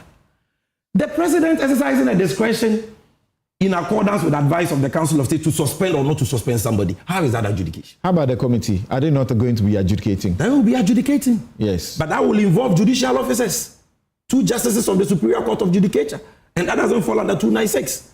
And even if it falls under 296, in this judgment, the Supreme Court says they can make their own regulations during the hearing of that matter. Now, in the recent case, this is the 2016 case, Elikplim Agbembeva, Afretuan and Anasanti Bedietu, when they were challenging the constitutionality of the prerogative of mercy granted by President Mahama for the Muntie 3. On page 28, this is what the Supreme Court said, 2016 case. On a daily basis, public officials exercise some form of discretion in taking decisions. It would be inconceivable to suggest that in exercising such discretionary power, regulations must be published beforehand. Such absurd, these are the words of the Supreme Court, not some agency. Such absurd and unreasonable expectation, GBA, listen, such absurd an unreasonable expectation could not be attributed to the framers of the Constitution. Having regard to the wide executive powers conferred on the President by the Constitution, it would be literally impossible for him to function if he were to go to Parliament with an instrument to guide him in taking discretionary decisions. Thus, the Constitution has inbuilt mechanisms to guide most presidential actions, whether in consultation with or on the advice of or with approval of. And once the President acts in accordance with the particular constitutional mandate, as in the instance, he is not required to comply with Article 290C. Thank you. No. That's a perfect place to stop. No, don't stop there. They go on. The safeguard under Article 72 is the consultation with the Council of State, which seems to have been satisfied per Exhibit AG3. And we do not have any evidence that the Council of State was in any way unlawfully influenced in its opinion to the President, which will undermine the exercise of the discretion. So clearly, the view expressed by the GBA is ridiculous, disgraceful, and illiterate. But before I conclude something, Ejapamesa sits here and say, what wrong has the Chief Justice done? The Chief Justice is not supposed to have done any wrong at this stage. Prima facie determination is not a determination of wrong, is it? You are a lawyer and you are speaking like this. What the President needs to determine is whether or not the Chief Justice has a case to answer, whether the petitions against her are not frivolous. And the Chief Justice herself has admitted to clear wrongdoing in her own responses, which, as I say, radio has serialized. The Chief Justice says that she decided, in fact, her words, you remember the words she used, I opted to use my official travel privileges for a private travel. You go on a private vacation. A private vacation. Some say Ayenene was not aware of this. She would have petitioned for Getruto Kono's removal. Because when Loretta Lamte used state funds, 182,000 cedis on her private residence, you and your client, you got President Mahama to sack her. This woman carried state funds to sponsor her daughter and her husband on a private vacation and pay them per diem. You are sitting here saying, what wrong has she done? She has admitted. The suspension is discretionary. And the President could have exercised the discretion otherwise. In Loretta Lamte's case, once the prima facie determination was made by Georgina Wood, we then had to petition President Mahama again and ask him to exercise his power under 146 to suspend her because there were witnesses we wanted to call from Shraj. And while she was there, it would be difficult for us to call them. They would not cooperate. There were documents we needed from Shraj. And whilst he did. He did. And that Loretta Lamte was appointed by Atta Mills, right? Correct. When Joe Mahama was vice president, and yet he suspended. So some of you should even be the ones leading the charge. We asked for it, and we gave a reason why she should be suspended. What's the reason in this case? That the petitioner must ask for it. The Constitution says that once the Council of State advises that he must be suspended, the President acts in accordance. No, you see, read that provision very well. And I've read Senior Tadio Sori's argument on that matter, and I agree with Tadio Sori. That provision, when construed as a whole, is not discretionary. Really? It's not. Because it says the President may, acting in accordance with the advice of the Council of State, suspend the Chief Justice. Let's read it. Let's read it. 146 clause 10. Where a petition has been referred to a committee under this article, the President may, in the case of the Chief Justice, acting in accordance with the advice of the Council of State, by warrant signed by him, suspend the Chief Justice. The President may. He may, but he says acting in accordance. What does it mean? It means that the President has a discretion to suspend the Chief Justice or not to suspend him. But he cannot suspend the Chief Justice without an advice from the Council of State. When there is advice, is binding. He must act in accordance. You see, okay. The GBA versus Attorney General case. I get that. Look at the operative words. I get that. On advice of. I get that. This is not on advice of. I get this is not in consultation with. This is in accordance, but assuming without admitting that it is even discretionary. Okay. The President says, I agree with advice. Your point is made. Look, and before I end, just one second. This woman has been accused by a lawyer and a senior police officer for tampering with court documents, falsifying search reports. Okay, can we pause here? No, she's been accused of doing that. Let's avoid. I'm choosing my words. Let's avoid the situation of prejudice. This man was sitting here asking you what wrong. I'm telling you the wrong. The GBA's earlier statement cautioned all of us. And you're a lawyer. He's also a lawyer. They have turned around to prejudice the very matter they on the suspension. On the suspension. Yes, they are prejudiced. Thank you. But my point is that let me just give me a very comfortable land. My point is that we are talking about serious allegations. Okay. In some cases involving a lawyer who, in his opinion, has been wrongfully imprisoned, incarcerated. And the Chief Justice ordering an officer of the court to falsify court evidence. Please, okay, thank you, Sammy. And you want this thank you, hold it there. Thank you very much. Now, thank you. Okay, so now let's bring in the political risk analyst for a brief view, non-lawyerly kind of view around this. Yes. So, what do you say, Dr. Theo Champong? Yes, there are lawyers, and this morning I'm reading even some of the lawyers who are authors, who have authored books that all of us read, lambasting the GBA.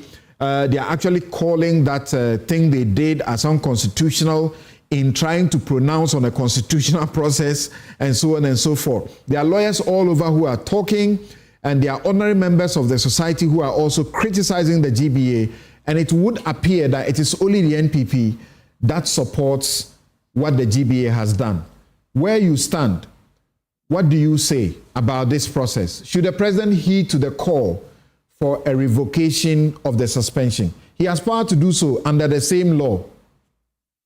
Yes, he has power, but I would say no. I know for a very simple reason. As Sami and others have all explained, including Thaddeus, Kwesi Prempeh, Azar, and a host of others that you've mentioned, clearly the processes are being followed, and the processes are being followed as per the constitutional dictates. So I struggle really with what the GBA has actually been saying on this. And it's quite curious because only about a week ago, the GBA actually issued a statement, the press statement, which in my view was relatively measured, right? And sort of struck some sort of conciliatory tone. And then just a few days down the line, they come up with this new statement, which apparently only 47 out of 5,000 or so members, agreed to. And suddenly for me, for the GBA to be making a number of these pronouncements, I am sitting here, I'm like, this is quite rich coming from them. Like, where have they been in all this while, right? We have had serious governance issues. We've had serious constitutional breaches. We've had serious challenges with the way this country has been run the past 8 or so years. And as one of the foremost voices when it comes to issues of law, legality, and procedure, I personally did not hear their voice or their view all this while. And so suddenly for them to actually come up and, making some of these statements and these claims, yes, we welcome that. But I think you cannot, take out the optics and the politics also of what they are doing from this.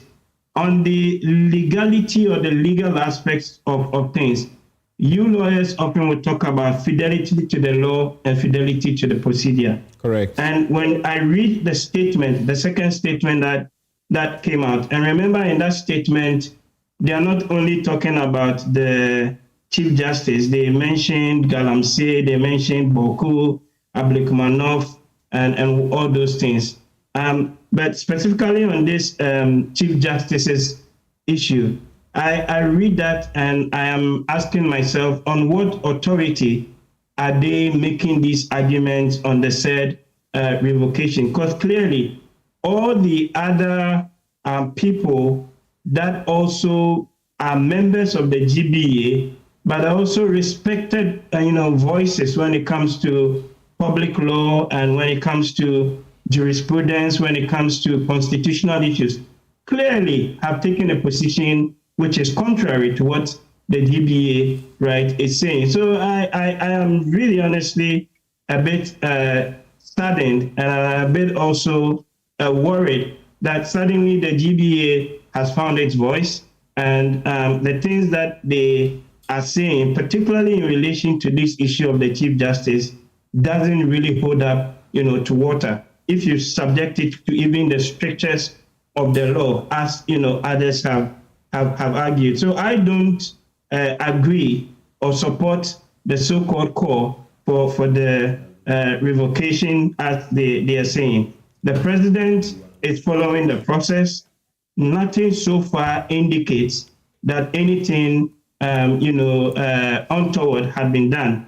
In any case, if the GBA thinks that what the president is doing is unconstitutional, why don't they go to court? They should challenge that in court so that the matter can be settled. But I think that if the issue even went there, they will struggle to prove the case. And it is, for me as a political observer, just looking at all the legal arguments, looking at the optics around it, it is quite clear to me that what they have put out, that statement, has a tint of politics with it, and we must speak truth to power around.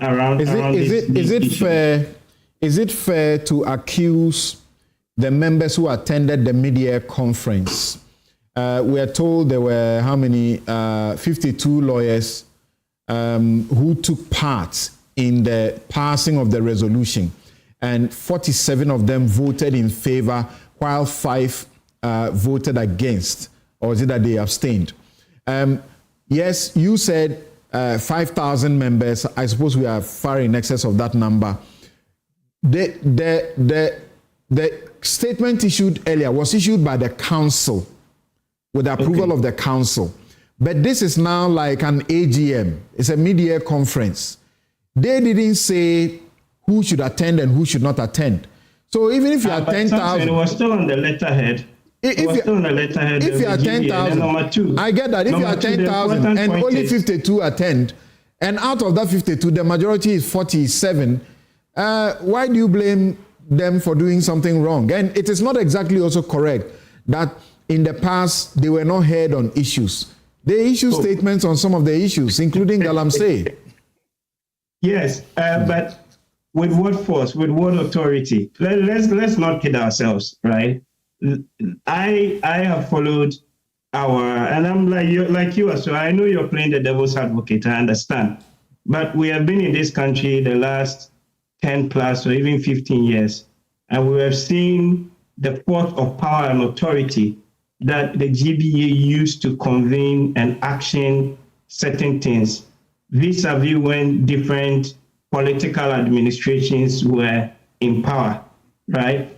And specifically on this one here, the header on the statement is resolutions of the Ghana Bar Association passed at 8. It didn't say resolutions of 47 out of 5,000 or so members. It carries the authority, in my view, of the Bar Association. In any case, my question is, if you go for a conference and a certain number of your people attend, in this case, quite minimal, what are the rules when it comes to the GBA regarding how you actually report, right, those outcomes? Because in the statement that we read, it was subsequent to this statement that we even heard that there was only 47 or so people that passed this resolution. But you read the statement on its face, and it says resolutions of the Ghana Bar Association.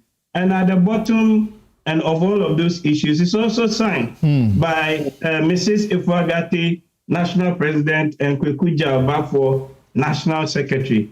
And it carries the force and the authority of the GBA. So I don't agree with those who seem to try and make the argument that, it's not, what do you make? Point is, let's move on from there quickly. What do you make of the new lists for appointments to the Supreme Court? What do you make of that list?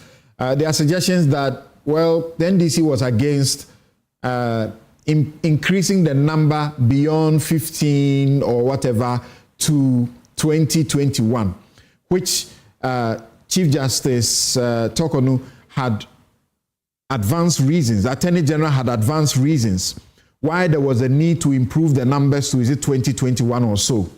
And so 2 people were nominated who went through a vetting. Their own has been in limbo, has elapsed. Then there were 5 justices that were also, recommended, and that all of that, has not seen the light of day. Now, the same party and president candidate then who was complaining about that number is now nominated as many as 7, regardless of the fact that there appears to be overwhelming popular support for a good number of the judges in there, particularly Justice Dennis J.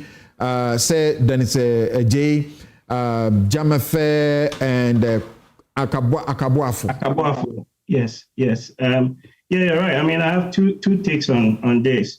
One on the caliber and the people going there, and then the more substantive issue which you raised is, the placing an upper limit on the number of justices that we appoint to the Supreme Court. If you look at the people that have been appointed, clearly they are experienced hands.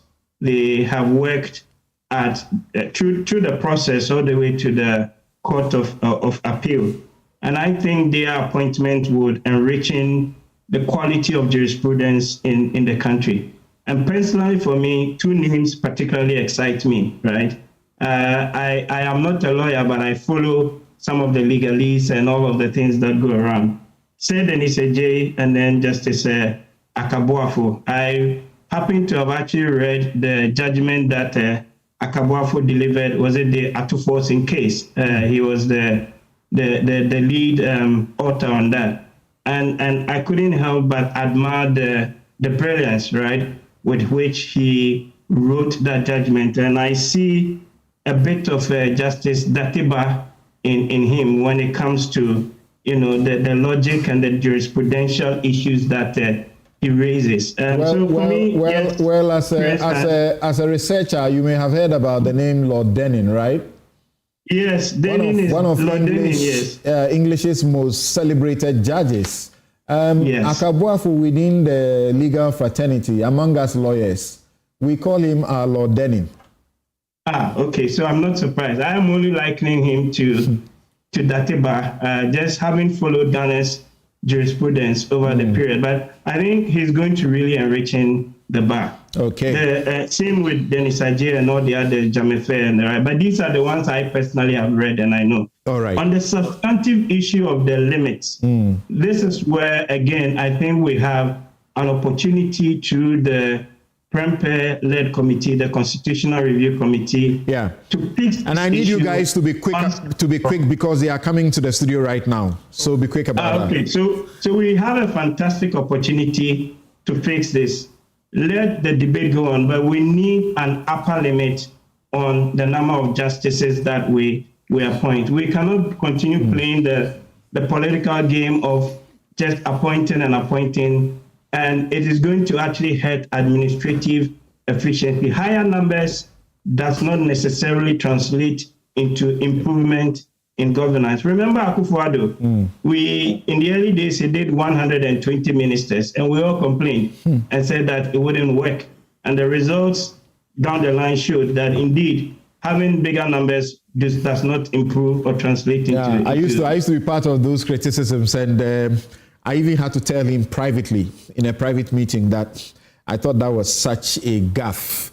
But he gave some explanation. He was in a hurry to get things done, and the civil service was broken, and so he felt people must have a handle of each part and run with it quickly. Unfortunately, the results didn't appear to support it. Yes, Ejapa Mensah, what's the hue and cry about the nominations? And I'm even hearing from amongst people in the NPP, like Afenyo Marking, suggestions that this is an attempt to pack, and some have made comments to say, Dennis Miracle said, Abuaji, that all of them, they will be dismissed in a future NPP government.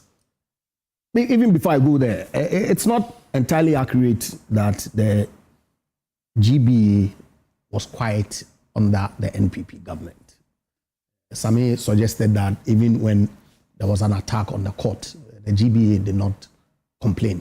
That's not true. The GBA actually issued a statement on the 6th of April 2017 condemning the attack on the Kumasi court by Delta Force. GBA actually condemned His Excellency the President on his handling on Galamsey. GBA actually condemned President Akufo-Addo for using their platform when he made comments against Mr. Mahama relative to the Airbus and all that. So there were many occasions during the MPP administration that the Ghana Bar Association spoke.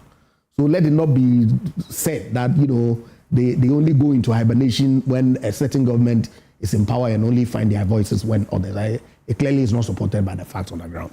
Okay. They are entitled to speak. They've spoken. It is for the president to either abide by it or leave it. The suggestion is that he's going to disregard it. That's fine. The GBA has indicated that they're going to take steps as appropriate to, as it were, vindicate what they are saying. And let's watch the space and see how it plays out. You see, these are the judges. I know at least 5 of them personally. Okay, fine judges. But the way and manner with which we've politicized everything, okay, is what is generating the kind of comments that you hear, miracles and Afenyo Making almost endorsed that comment yesterday on the Super Morning Show. Okay. Is there a comment you will endorse that when you come into power, you dismiss all of them? You see, it's important that we build this country for posterity. If in opposition you make comments to the effect that the court is not balanced, and so when you come into government, you will seek to balance the court, then you've created a room for people to draw conclusions that these appointments of otherwise excellent legal brains is your fulfillment of the commitment to balance the court. Can there be a balancing? Is that it? Can there be a balancing that is not partisan? What a question. You see, ordinarily, it should be. But context is always important. Those who have been nominated, can you see anybody with partisan lenses in there? That's why I said I know it's a difficult question for me, right? Because of the relationship that I have with I know 5 of them. I mean, Akabuafo, Justice Bright Means I've actually been called to congratulate. Senor Jemafe, I know him very well. I've practiced in his court when he was at the High Court, you know, and so it's very difficult for me in the position that I find myself in. But it comes with an accusation of the Akufo-Addo regime that he had the opportunity to appoint about 18 in all or 20 justices to the Supreme Court within the period. Yes. And he never found any of these meritorious enough. Actually found people he had just appointed to the High Court in 2016 or so, quickly elevated into the Supreme Court. And people are referring to the former member of the MPP who is sitting in the Supreme Court. People ask the question, how could you have bypassed those people like, say, Dennis Ejay, someone who is sitting on international courts? He's actually among judges who appoint judges for an international court.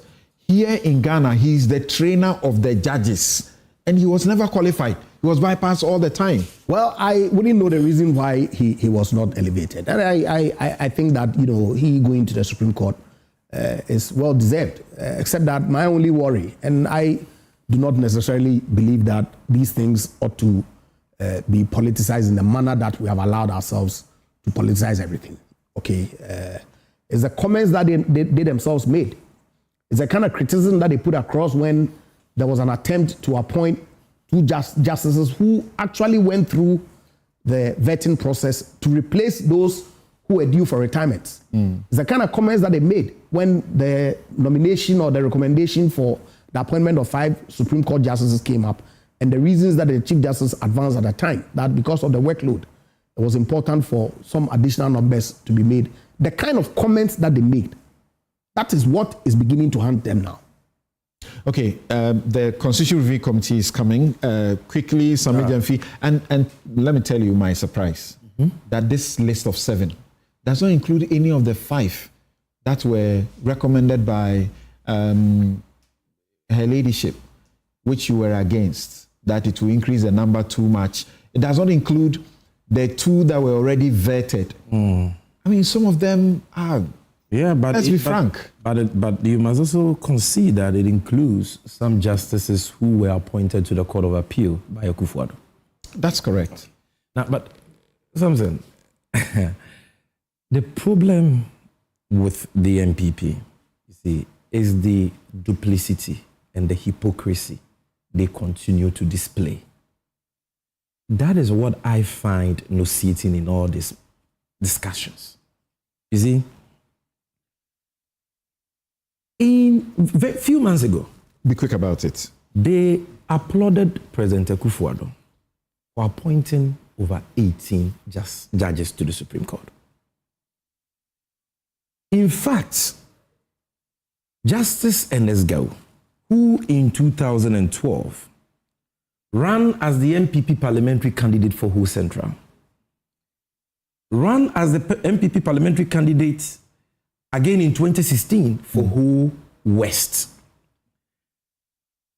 He was appointed as a High Court judge in September 2020. Yeah, that's September 2020. I was wrong when I said 2016. Yeah. September 2020. And in less than 3 years, April 2023, Akufo-Addo appointed him to the Supreme Court. And our friends in the MPP applauded that. They defended that. You can appoint direct. Yes, you can. From outside of those who are in the court. You can. There's nothing wrong. Yes, but I've given you a certain background to the appointment of this justice of the Supreme Court. And because of time, I'm just using him as a case study. Quickly. Now, these same MPP people are saying that President Mahama has committed haram, a sacrilege, for appointing Justice Senor Jamefe. Ejapa has not said that. I'm not saying Ejapa. The MPP, I mean, Afenyomak is all over the place. Yeah. These miracles Abuaji, they are all over the place. They are saying that it is unacceptable for President Mahama to appoint Senor Jamefe, who from 1984 to 1987 was working as a state attorney in the Aegis Department. Worked as a member of the Regional Tribunal from 1989 to 1996. Worked as a circuit court judge from 1996 to the year 2000. Worked as a high court judge from the year 2000 to the year 2010. 10 years at the High Court. And worked as a Court of Appeal judge from 2010 to 2025, 15 years. Senor Jamefe does not deserve to be a Supreme Court judge. But Enesgao, your former parliamentary candidate, deserves to sit on the Supreme Court bench.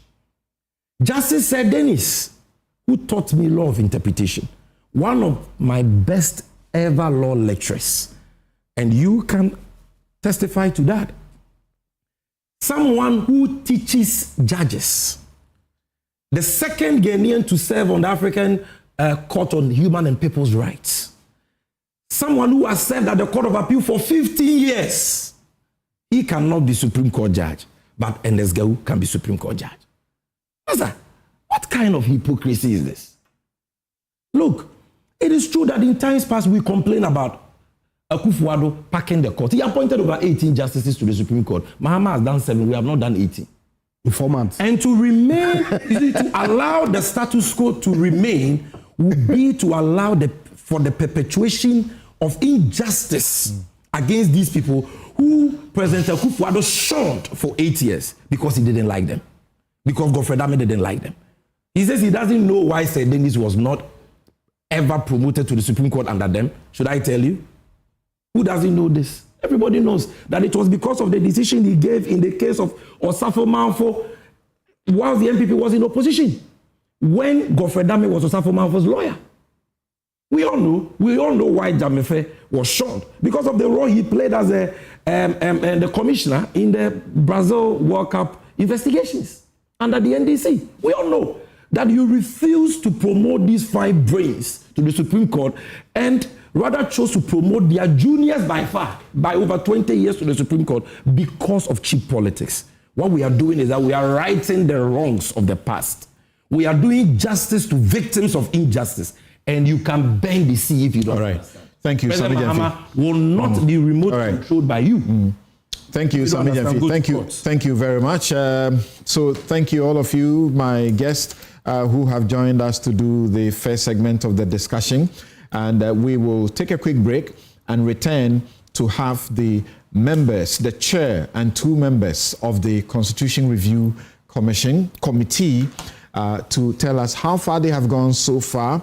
I've been following their hearings. They've had sessions. Illustrious Ghanaians have appeared before them, and my small self have been privileged to appear before them to advocate some matters for change, and they will take you through grilling questions to see whether what you are proposing will stand the test of time. We'll be right back.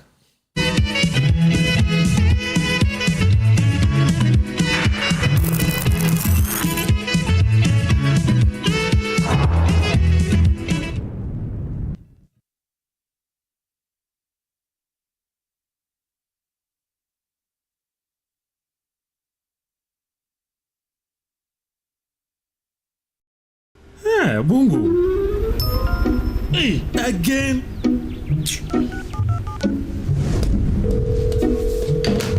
Hello, thank you for calling MTN. Yeah, this is Jerry, Jolly J for short. Hi Jerry, how may I help? These days I'm not happy with you guys at all. What you guys do is not cool, crowd. How do you mean, sir? You've been giving Bongo gifts all the time. Who is Bongo?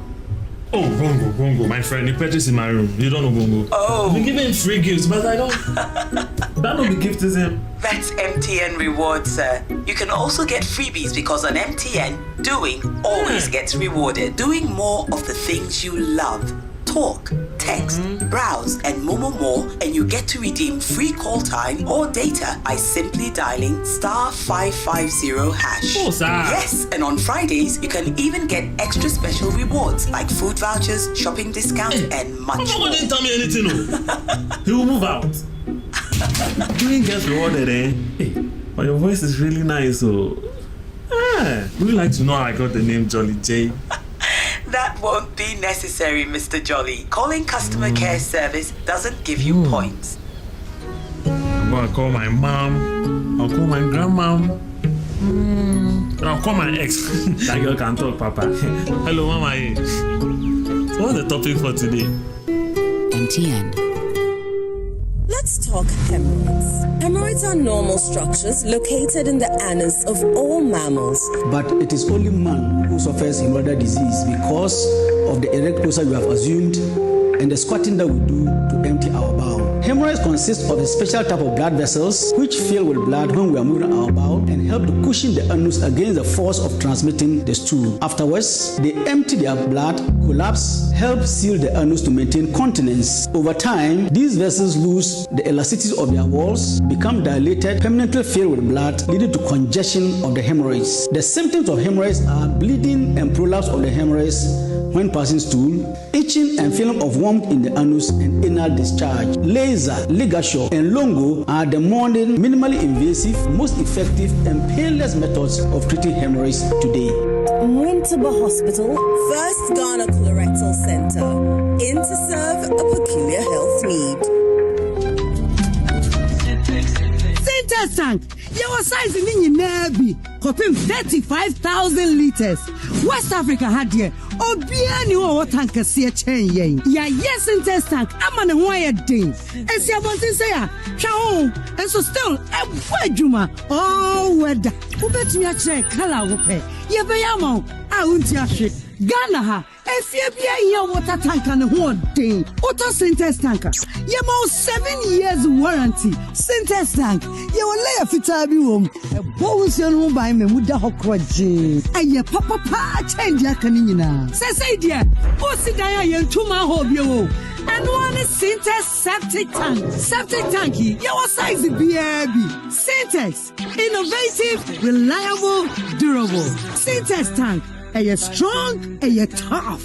A tank is not a tank until it's in text tank. Across Ghana, unsung heroes and heroines are defying the odds to change lives. The search for the next JoyNews Impact Maker 2025 is over. JoyNews, in partnership with McDan Foundation, empowering futures, building communities, announces the 10 finalists for this year's Impact Makers. From Kiseman in the Greater Accra region, Raymond Senyo Amezadu is shaping the future by engaging children in after-school programs, ensuring they have access to quality education. At the Kolebu Teaching Hospital in Accra, Ekuya Sapon is a beacon of hope for children battling cancer, raising awareness and providing resources to improve their quality of life. Through the lens of photography, Geoffrey Kwame Buta empowers students with hearing disabilities in Tamale, giving them a voice and a platform to share their stories. Eric Bwedi Sampon from the Eastern region is recognized for improving educational infrastructure, accommodation for teachers, and providing access to potable water for the Atani-Atta community. And in Wa, William Ayaba Akwongbagbre has redefined education with a hybrid school system, creating an inclusive environment for children with special needs and diverse backgrounds. In the fight for mental health awareness, Osei Boateng is making waves in the Ashanti region with their Wuhunyame Wellness Program, providing crucial support and breaking the stigma around mental health. Portia Dumba from Jindabo in the Savannah region is hailed for empowering women to venture into shea butter production and high-quality cosmetics, fostering financial independence and sustainability. From Susiano in the Ahafo region, Bennett Asante Nkrumah believes that education should not be a privilege but a right, offering free schooling to needy students. Similarly, Daniel Nkrumah is bringing clean water to communities across Ghana with borehole outreach programs that are transforming lives. In Amasaman, Joseph Tete Afangbe is on a mission to promote hygiene awareness in schools and communities, ensuring healthier futures for the next generation. These JoyNews Impact Makers are the 2025 change makers, the problem solvers, the everyday heroes and heroines, reshaping Ghana. The spotlight is on. This year's awards is brought to you by the Center for Strategic Philanthropy and Social Investment of the Pentecost University, unleashing transformational philanthropy, research, and innovation for community impact. Philanthropy Ghana, promoting and elevating philanthropy in Ghana. Gold Key Properties, transforming the landscape. MNC Group Global, totally reliant. German Ozone Medical Center, alternative therapy, dental wellness and beauty. And latest form, your partner for life. Ghana CEO Summit, inspiring business leadership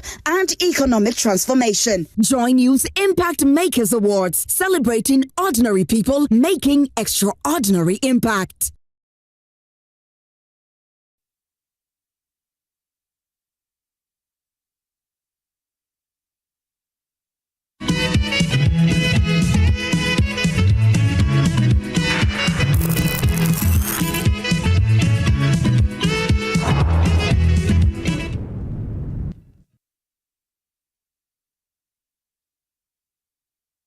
You're welcome back.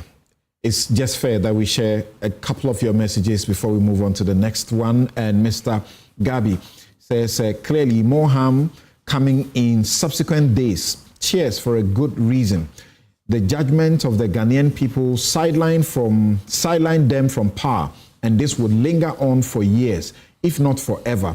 From 2016, they have had a diminishing returns of the number of MPs, and this would continue. Junior Masawudu says this is causing them more harm, but it's my fervent prayer that they will continue so that by June, the party would have collapsed. Hey, no. The thank you tour is actually uniting them. It's not divided. I don't think that way. Kwabena Kobi says, please, they should continue the tour to the central region. The tour is doing good to the elephant. Abra Koko says, I don't think it's a thank you tour. It is a mini Baumia campaign. Poetic Dela says, I'm not quite sure about the thank you tour. The party lost significantly, so it seems more important to focus on addressing internal issues first. SK Tete says, if she really requested USD 10,000 per diem to be paid to her family during holidays, then she should be removed immediately. Ghana, GH Kwesi says, new government should work with fresh people and fresh minds, and we must allow the president work with people he prefers.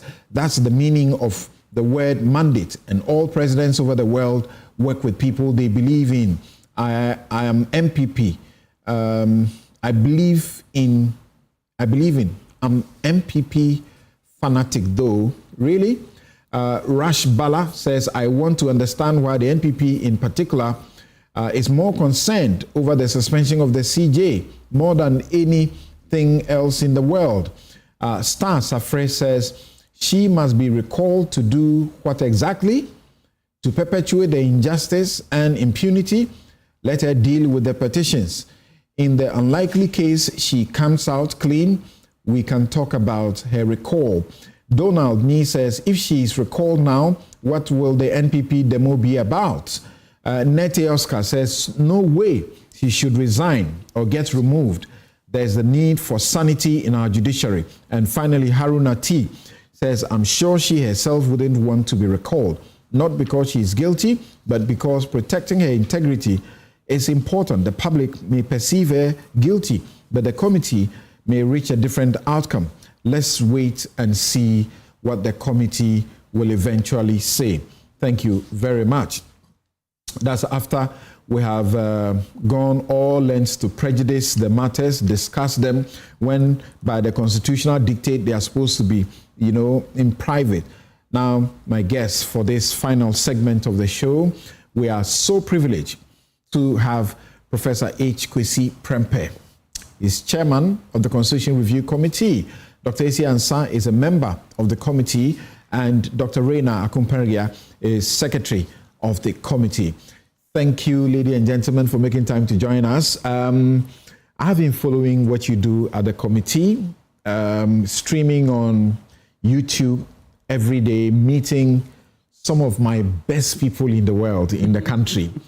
I have watched people come to you, advance points, and to be frank with you, Prof, I've watched you, help them fine-tune their issues. But there was a particular one about the Council of State. I thought you just don't want the Council of State scrapped. So tell us about how far so far. Well, that's you really put me on the spot on this one.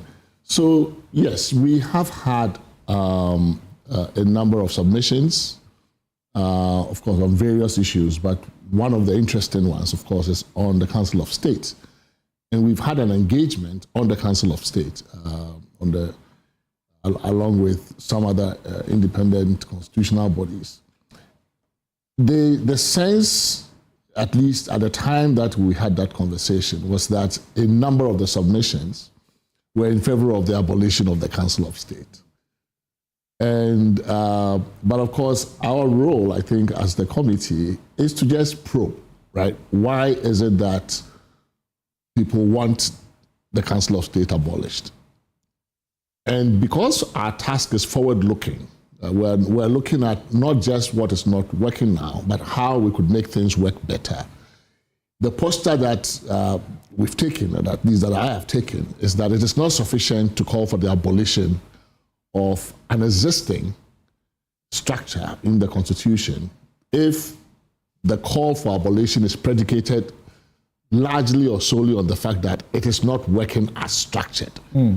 Right? So if the argument is that the Council of State is not working, we don't know what it is doing, it is opaque, then my position is, okay, if we were able to sort out all of those things, if we dealt with the opacity issue and there was a way to make its business transparent, if we were able to tweak the composition, if you thought that the advice wasn't binding and therefore it made it useless, if we were able to repurpose it such that on some issues the advice could be binding, would you be open to it? So rather than take a binary abolish or keep, I have been interested in trying to look for a middle of the road, which is retain but modify.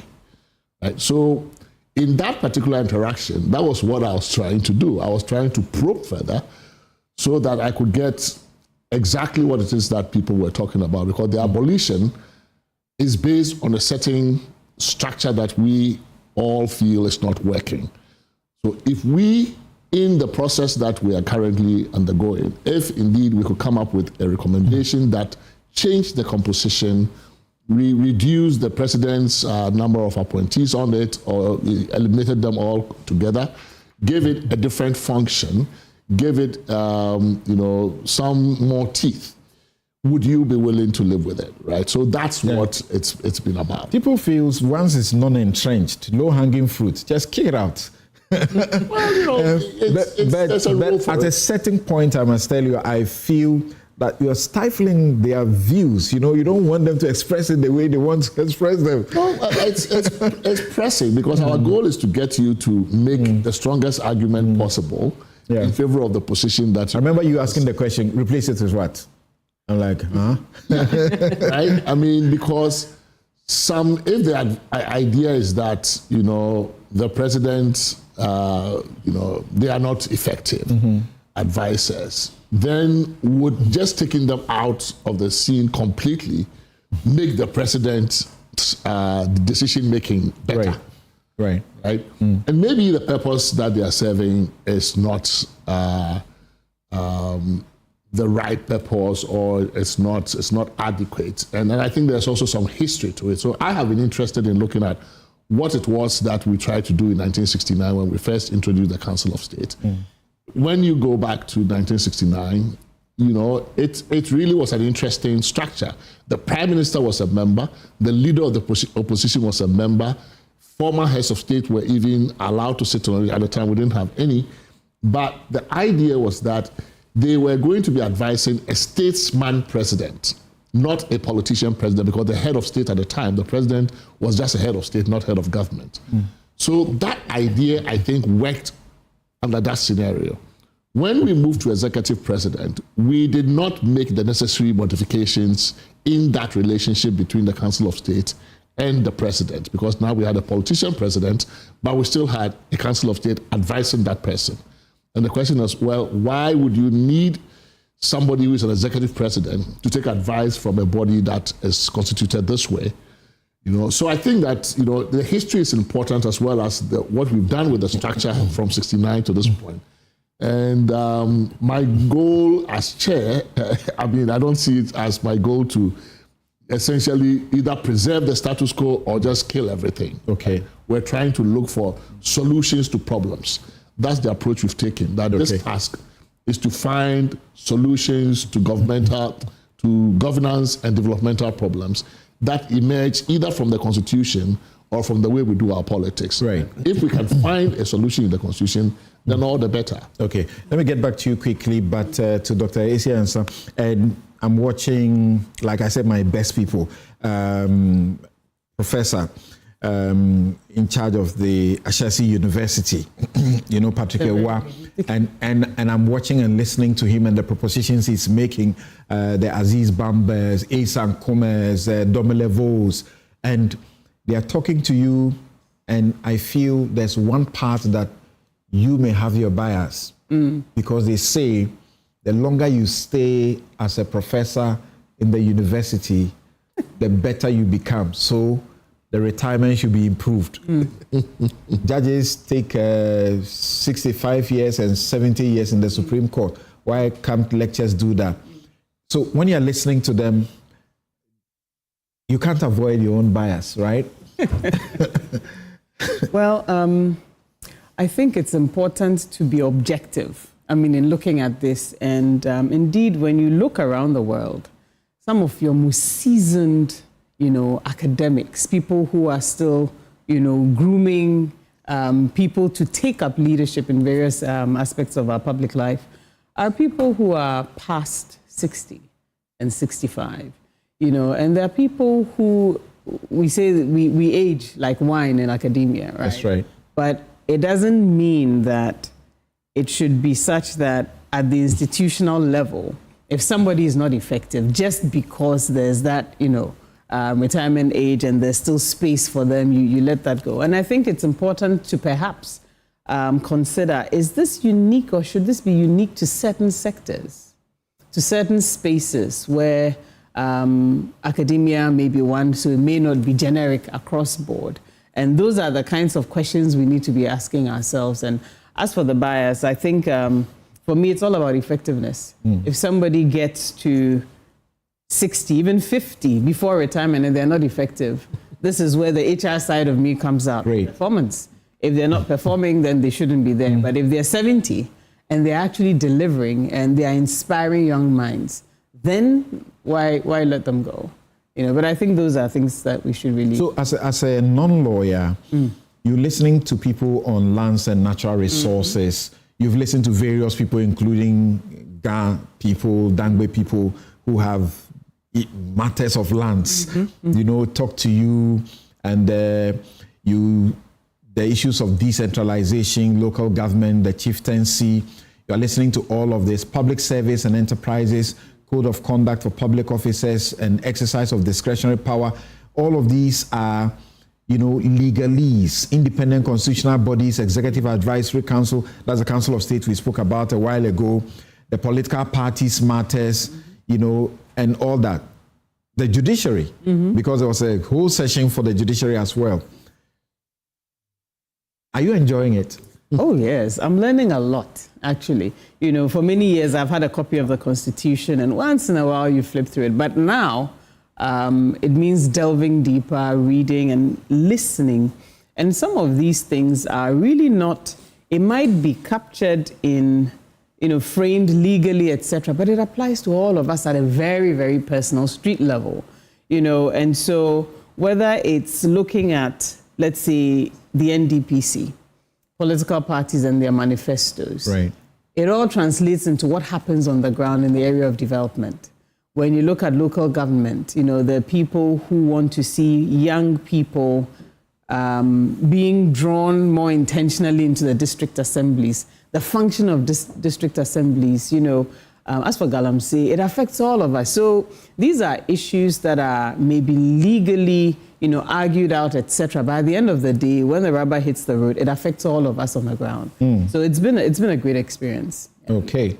You engaged on, gender rights, youth inclusion, and net rights was there. Amnesty International was there. Oliver Barker-Vormawor, Comfort Okran, and then there was the anti-corruption part. I really enjoyed that session. Kojo Asante, Daniel Domelevo, Ambassador Anna Bosman, Manasseh Azuri-Awene, and what goes into how you select who you want to listen to? Maybe I'll throw that to the... yeah. Well. So we have we follow a very systematic. We have followed a very systematic approach to this. So first, we have these thematic stakeholder engagements where we cluster. We've reclustered the chapters of the Constitution into about a dozen clusters, thematically, and we try then of course we have the Secretariat, the project coordinator will then talk to us, the members, propose names of organizations, persons, individuals who work on these issues. So we try to get the affected institutions, public institutions, their leadership, if possible. We try to get academics or commentators who work in that particular context. When academia came, I saw Nooks and the rest. I was like, that's right. But Nooks is not academia. Well, so you are right. So we first checked these thematic clusters. Then the second category were interest groups, which are not defined by theme, but more cross-themed. And on that, we have like business community and labor groups. We had academia and professional groups, and that's where you found the Nooks representatives. We wanted to find a way to get Nooks in, the student groups, and actually also raise their hands. Say, please, we want to be part of it. So we said, okay, academia is coming. And they had interesting views. Yeah, very interesting views, very, very important views. And then most recently, we had one with military, police, and the security services. Fire service, they were all there. All the immigration, they're all there. So those are the identifiable interest groups. And then the third category, which we are currently going through, are the imminent persons group, right? So in each of those categories, we of course try to find who is it that we need. In the imminent persons group, it's a bit simpler because these are people who have worked the Constitution. So this way we have had Professor Michael Quay, Justice Sophia Akufu, exactly, Samoku Jeto. So yesterday we had an engagement with Nana Dr. SKB Asante at his home. We've already met the president himself. SKB Asante would have been involved in how many constitutions so far? It was a lovely... We actually thought that it was going to be just a couple of hours because we thought, he's had... he's up there, in age, so don't bother him too much. When we checked our time, we had been there almost 4 hours, and he was still active and engaging. So it's been extremely, of course, you've been there yourself, and you know how robust the exchanges have been, and really it's, and I agree with him, it's been an awesome learning experience. If we were, I always ask, if we were to do this by ourselves, assuming that we were just given a mandate, go sit somewhere and do this, look through the reports and send us something, we would have missed a whole lot. I thought that was what I saw in the terms of reference, that there is the Professor Albert Fiajo committee work, and then there is the Clara Berry Casseti committee work. Just take the two and do a desk report. That was the idea I had. But now you're expanding, you are doing it all over again. Yes, Rena. Yes, so thank you so much, Samson. And I must commend you personally and Joy FM, of course. I remember when we issued our first press conference, you were magnanimous enough to air it here. It was first aired here. So we thank you and we thank Joy FM for being a worthy partner in the process that we were engaged in now. It's the most important process. My personal view. Right. I think we should have simulcasts, all the media, beaming their cameras on you when you have Sophia Akufu, all the people visiting you, because it's a constitution that's going to dictate our lives. So we must be involved. I agree. Now, if you look at the preamble of the Constitution, it only says that it is by the people, for the people, and exercised by the will of the people. So that document belongs to the people. Okay, so it's a people, and the citizens own it.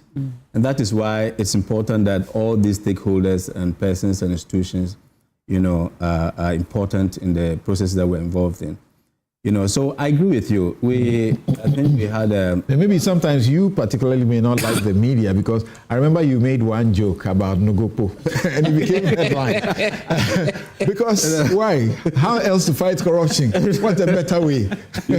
So we're human beings, it's a human institution. Even though the process is very serious, we're still allowed to have the lighter moments, so that we can lighten up the atmosphere, whilst we are serious at the same time. So it was not even, my suggestion. It was just to, and then also that expression was to just demonstrate the height at which the issue is, how serious it has gotten. So in terms of the concept, it was not to say this is a miss, because I don't even understand how that is done. It was to say that we have gotten to our wit's end. We are at a stage where we have to probably look beyond the traditional means of fighting corruption. That's right. And that kind of this. But of course, because it didn't reflect my views, Joy FM pulled it down. Your sister station, FM also pulled it down. And we are thankful for that. But I need to get back to the question that you asked, which is why we're having another CRC. And the public tend to be fatigued by these processes. That we have 2011, the Fair Job Committee, we had the experts, we went to Supreme Court, there was a white paper, recently there was the consultative committee. Why do we have this one? Now, I would just like to, my chairman would, elaborate on the rest of them. But now, before the 2011 commission, for instance, we didn't have two presidential petitions. Okay. We didn't have the electoral commissioner being removed by the process. We did not have a hanged parliament. We did not have a president refusing or failing to sign a bill that was legitimately passed by parliament. Okay? Now, these are just highlights of... We had also not had a president who lost the second bid and returned. Major constitutional developments that hadn't happened prior to those commissions and committees. And so you needed to factor this into this, because then it's dynamic. The constitutional and our democracy is dynamic to reflect where we are exactly as a society and how we want to progress and develop our country using the constitution as a primary document. That is why it is important we should do now. I think Prof has already elucidated enough, and you are aware, you follow. I'm told that you follow religiously. I do. All day, yes. Yeah. Someone hinted me that I'm driving to court. I'm returning from court and I'm watching and following. Yeah. Yes. And with that level of investment is what we would invite the rest of Ghana to do, because primarily, like I said, it's our document and let's do it. So because of this major development and problems with management of transitions, which is even happening to us, the first ever sovereign debt default and the experience of the domestic haircut, a lot of them, a number of issues that we cannot finish listing here. And so it was necessary, and then this is a very important insight that we should do it. And of course, if you look at the mandate per the letters that we received, our letters of appointment, it was very, very specific. It pointed at existing committees, findings, and reports, and then for us to synthesize them, and then to make recommendations. So tell us, where have you come from to what point, and where next are you going? We understood you were going to do zonal stuff and all. Where are we? We're still doing the limited, or let me say restricted engagements. So we're done with all the thematic stakeholder engagements, all 12 of them. The last one was on anti-corruption. We're done with the interest group engagements, but one. We have yet to meet with traditional authorities. So we are going to set up a meeting with the National House of Chiefs and meet them. While that is waiting, we have commenced the eminent persons engagements. We've met one former speaker, a former chief justice, former member of Council of State. We've met the president. We have a former president to meet a former vice president. So we're still on that. Once we are done, and it may not be in sequence, we could do them out of order. Once we are done with some of these, we will be starting in this May, our zonal engagements. So we have divided the country up into 8 zones, roughly 12 locations, from Wa, Bolga, Tamale, Sunyani, Kumasi. These are going to be public fora? Yes, okay. Public fora. I don't know if it's a day or a day and a half or 2 days for each. And then we also have a slot for the Ghanaian diaspora, which will be virtual.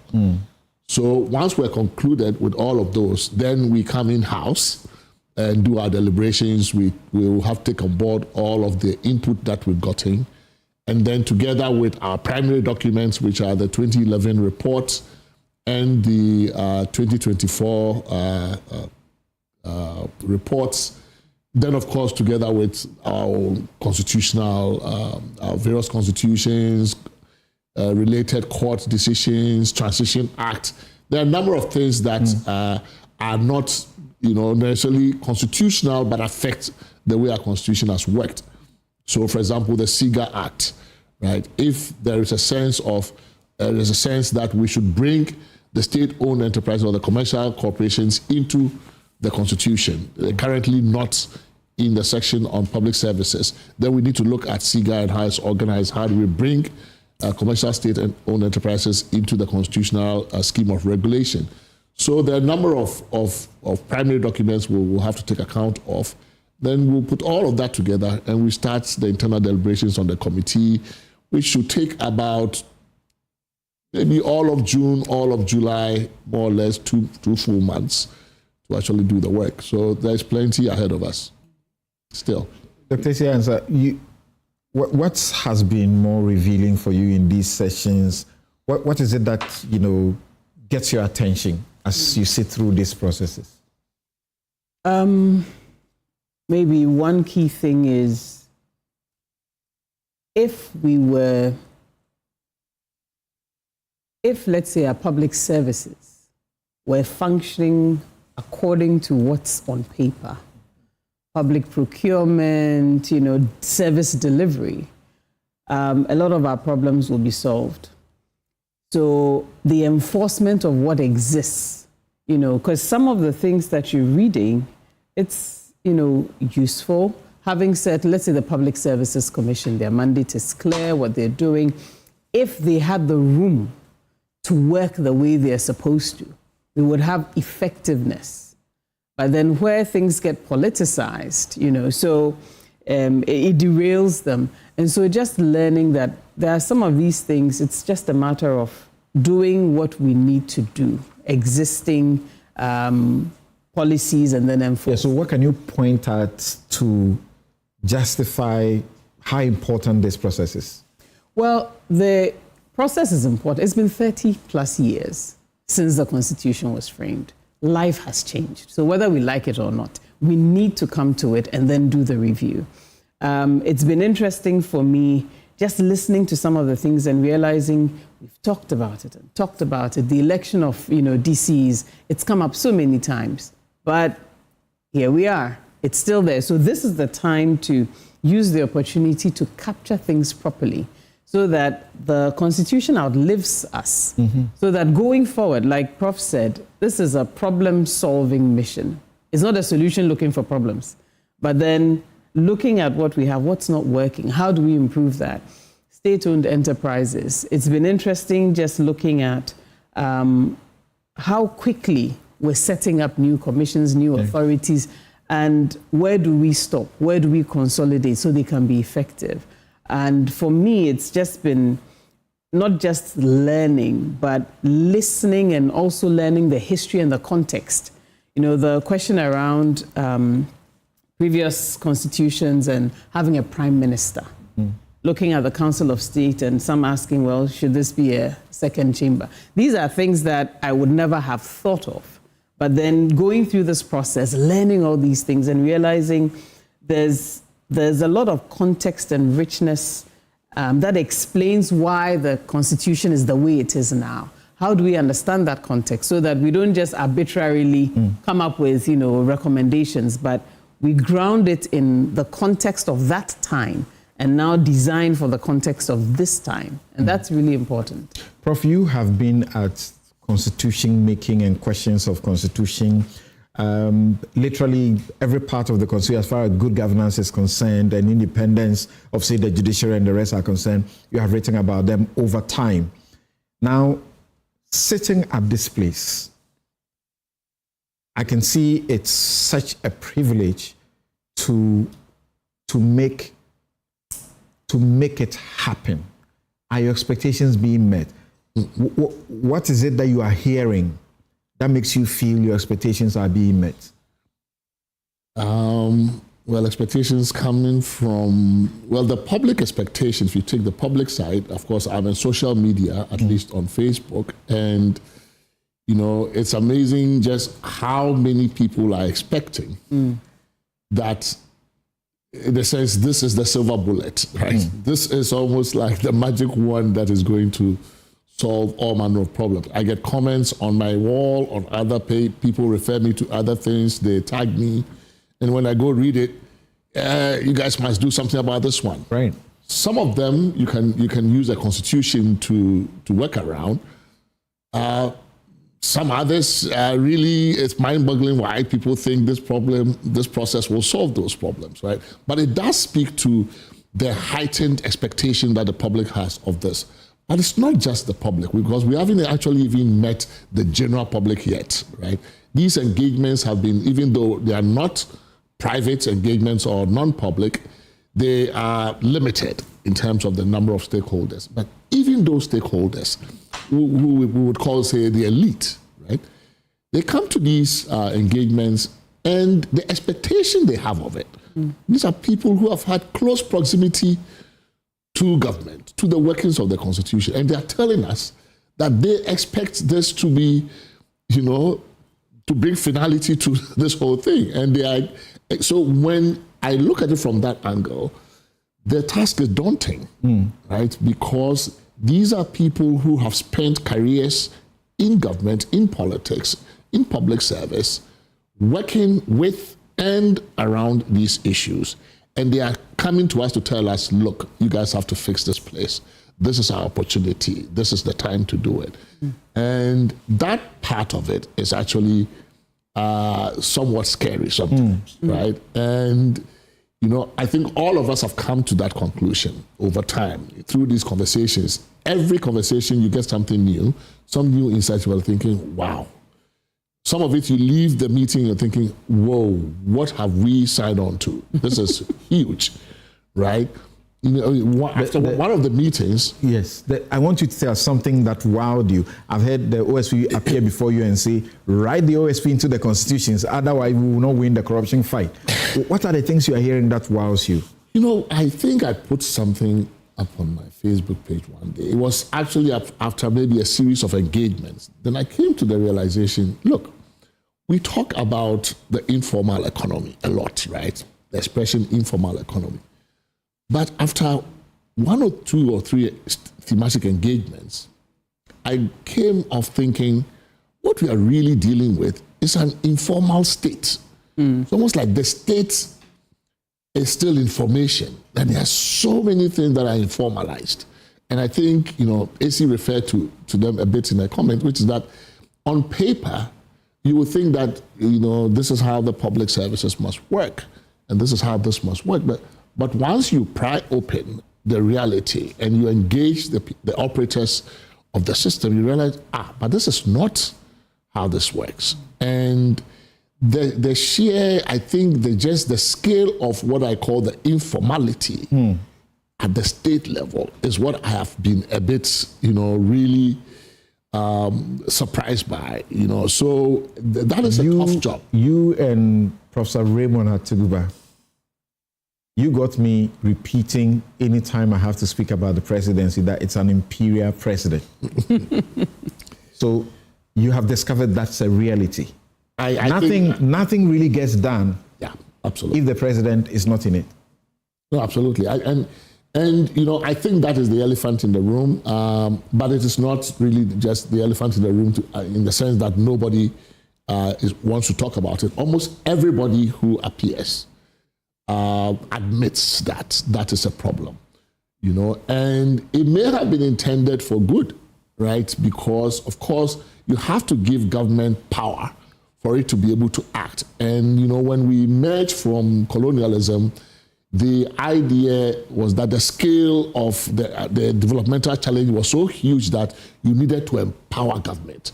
So the idea of granting government huge power, and especially the executive, huge power, was thought to be necessary at the time to advance development. Unfortunately, what it has meant is that it has also emasculated every other institution. And I think the problem we're seeing is that, and I've written about this in those terms before, that nothing good that needs to happen in this country appears to get done unless you get the president's attention. And nothing bad that needs to be undone will also get undone unless you get the president's attention. That, I think, is too much of a burden to put on any one person's shoulders, even if they were a philosopher king and they had all of the answers to all the problems. I think it's just the sheer weight in terms of the burden. It's not something that any good president must want at all, because it's just too much. And you can even see it even in the scale of the appointments a president must make. How many people can you really get to know close enough to know that for this job, this is the right person for the job? You necessarily have to rely on, you know, references, third parties, whatever. But if you're asking the president, in excess of 4,000 to 6,000, the president is appointing, and it's growing because we keep minting new, like AC said, there's this authority here today, there's this commission here today, there's this board. We keep minting these institutions. And also, I mean, there is no, in terms of within the institution, the president these days can go all the way down, not just the top layer, all the way down into the bowels of the organization to appoint people who shouldn't be appointed. So I'll go to Reina. I want to appreciate previous, particularly the commission. They could tell us that we have received 800 or 8,000 submissions, blah, blah. Are you also doing the same thing? But I wanted Prof to answer the question as to, are you getting answers for our problems as far as the Constitution is concerned? Oh, I think we're getting very important insights. Clearly, some pointing in the direction of solutions, and we are looking for solutions, right? Hang parliaments, all those things. And we're not looking Article 146. Absolutely. We're not looking for. So, for example, in one of the recent engagements, looking at 146, for example, and I had not even averted my mind to it. And the issue arose: well, why is it that it's either about the only provision the Constitution makes for the disciplining or accountability for judges is removal? Why not some other midway? So instead of, say, a petition, why don't we also have like a complaint? Maybe we have a different level of seriousness. So you could start with, say, a complaint to a particular body about a particular judicial behavior, and that is dealt with in this way. And then the petition may be when you escalate it to a different level. And so a lot of interesting ideas are coming up that, once this, and it's interesting that this is happening live while we're doing this process. So at least 146 is very much in focus.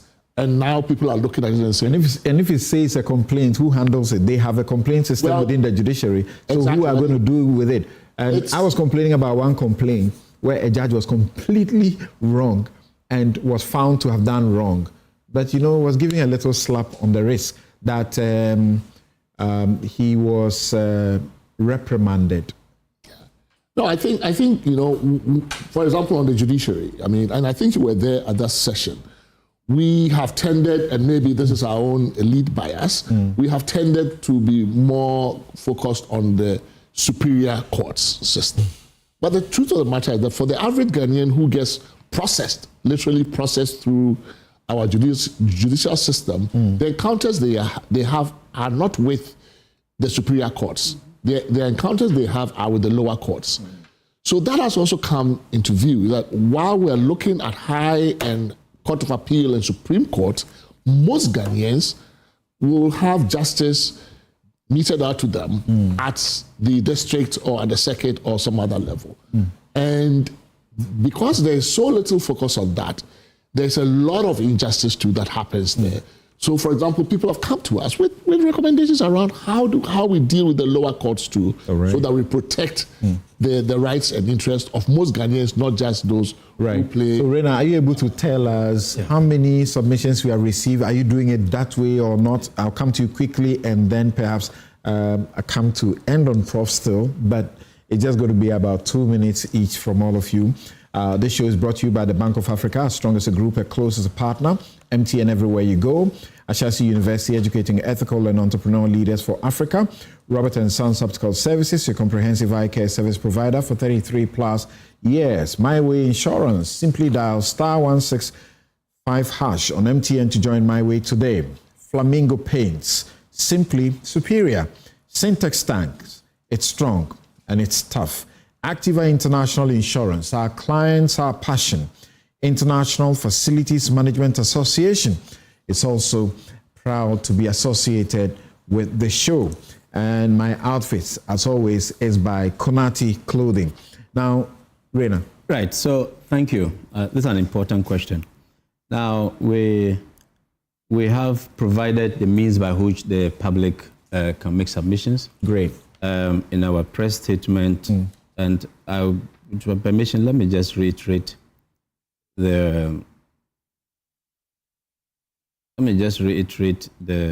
Actually, as somebody reaching out to me and asking, how can I make my submissions to the committee? And I had to refer them to one of your offices and the website that you have put out. So there are two primary modes by which you can make a submission. Okay. The first one, you can submit via online and through the email submissions@constitutionreviewgh.org. Submissions. In full. Okay. Submissions at Constitution Review GH. .org. Great. So you can sit at the comfort of your room, your office, or wherever in the market stall or whatever. Right. And then you make a submission. What again? And if you want to submit by, and many people have done that as well, our office is located at the Office of the President Annex. That's at Rage. Adjacent the Ministry of Communication, Abdul Diouf Road, Rage. You know, the digital address is GA-079-8344. Right. Now, this, you can, walk in, make a submission. There's I can make a phone call? So you can make a phone call. Right. Also have, we have a phone number, contact 053 999 3652. Go over that again. 053 999 3652. Thank you. So you make a call and then make arrangements as to the most convenient way by which you can make your submission. All right. Now, in terms of data, as at now, we have received, as at this morning, we've received 325 online submissions. And the hard copy submissions, which have been brought to our office, is in the excess of 200. So in all, you are looking at about 600 submissions. So far. Okay. Which is, we're excited about that. And most of these people, some of these people who made the online and written submissions have also appeared in person. Right. And made presentations. And I've seen but some. Let me just say this, that of all the submissions we have received, we are a bit surprised that the two major political parties are yet to either make written submissions or to appear before the committee in person, irrespective of the vexed issues and the very, They are too busy. No, but we're still expecting them. So, and then finally... Just write the constitution for them. They work with it. We're expecting them as well. And the submissions are not closed. Okay. We have dealt with the thematic clusters, but it's an ongoing process until the recommendations are ready. We're still expecting that people who are very, very considered. Right. Dr. Siansa, your very final concluding comments in some 30 seconds. Unfortunately, time. I think it's a really important process, and I would encourage people to get involved, especially young people. If we can get young people even taking the Constitution to know what's in there, because to make a recommendation, you need to know what's in there. Right. And I would love to see more engagement with people reading the Constitution and asking questions. Our website has, gives the opportunity for that. Right. And I think that would really advance the process even further. Great. Prof. Yeah, I think I can only reinforce what my colleagues have said. I get a lot of comments on my wall, on other people's walls, Facebook, tagging me and bringing certain things to my notice. I think, and I usually respond by giving them the address that my secretary just read out, which is submissions at constitutiongh.org. Constitution Review. Constitutionreviewgh.org. All lowercase. And I get the sense that people really want to get involved, but somehow they think they personalize it and send it to me. Right. And I always think that, I would want to encourage them. The first time I heard Prof say that he lives on social media, many of us and his friends used to refer to him as the Kenyasi professor. It's not Kenyasi, it's Kenya, because he's had a lot of footprints there. If you have helped other countries to make robust constitutions, and in Ghana, you will be shocked how much we borrow from Kenya when it comes to our laws. They've been progressive in many ways.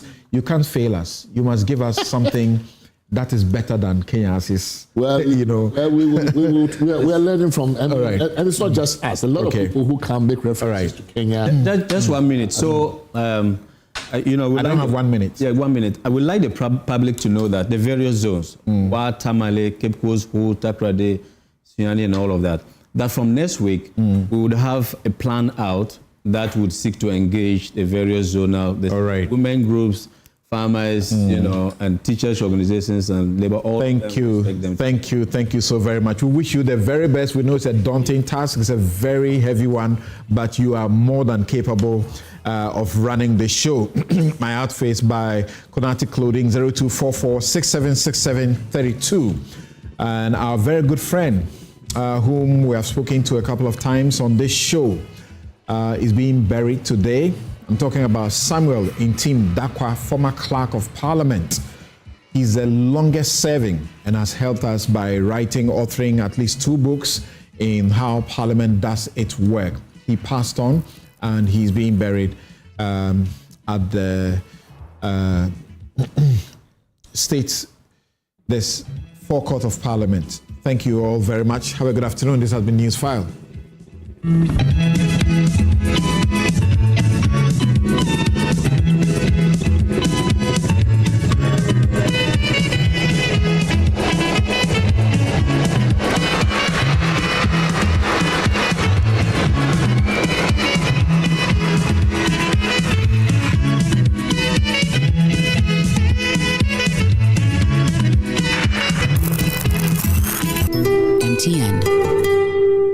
Bank of Africa, as strong as a group, as close as a partner. Where Duraplas goes, water flows. PS Industries has introduced a new roofing system known as ColorLink Plus. Flamingo paint, simply superior. Syntax tank, are you strong? Are you tough? Cherry Tree Properties. We develop spaces as though we were going to occupy them.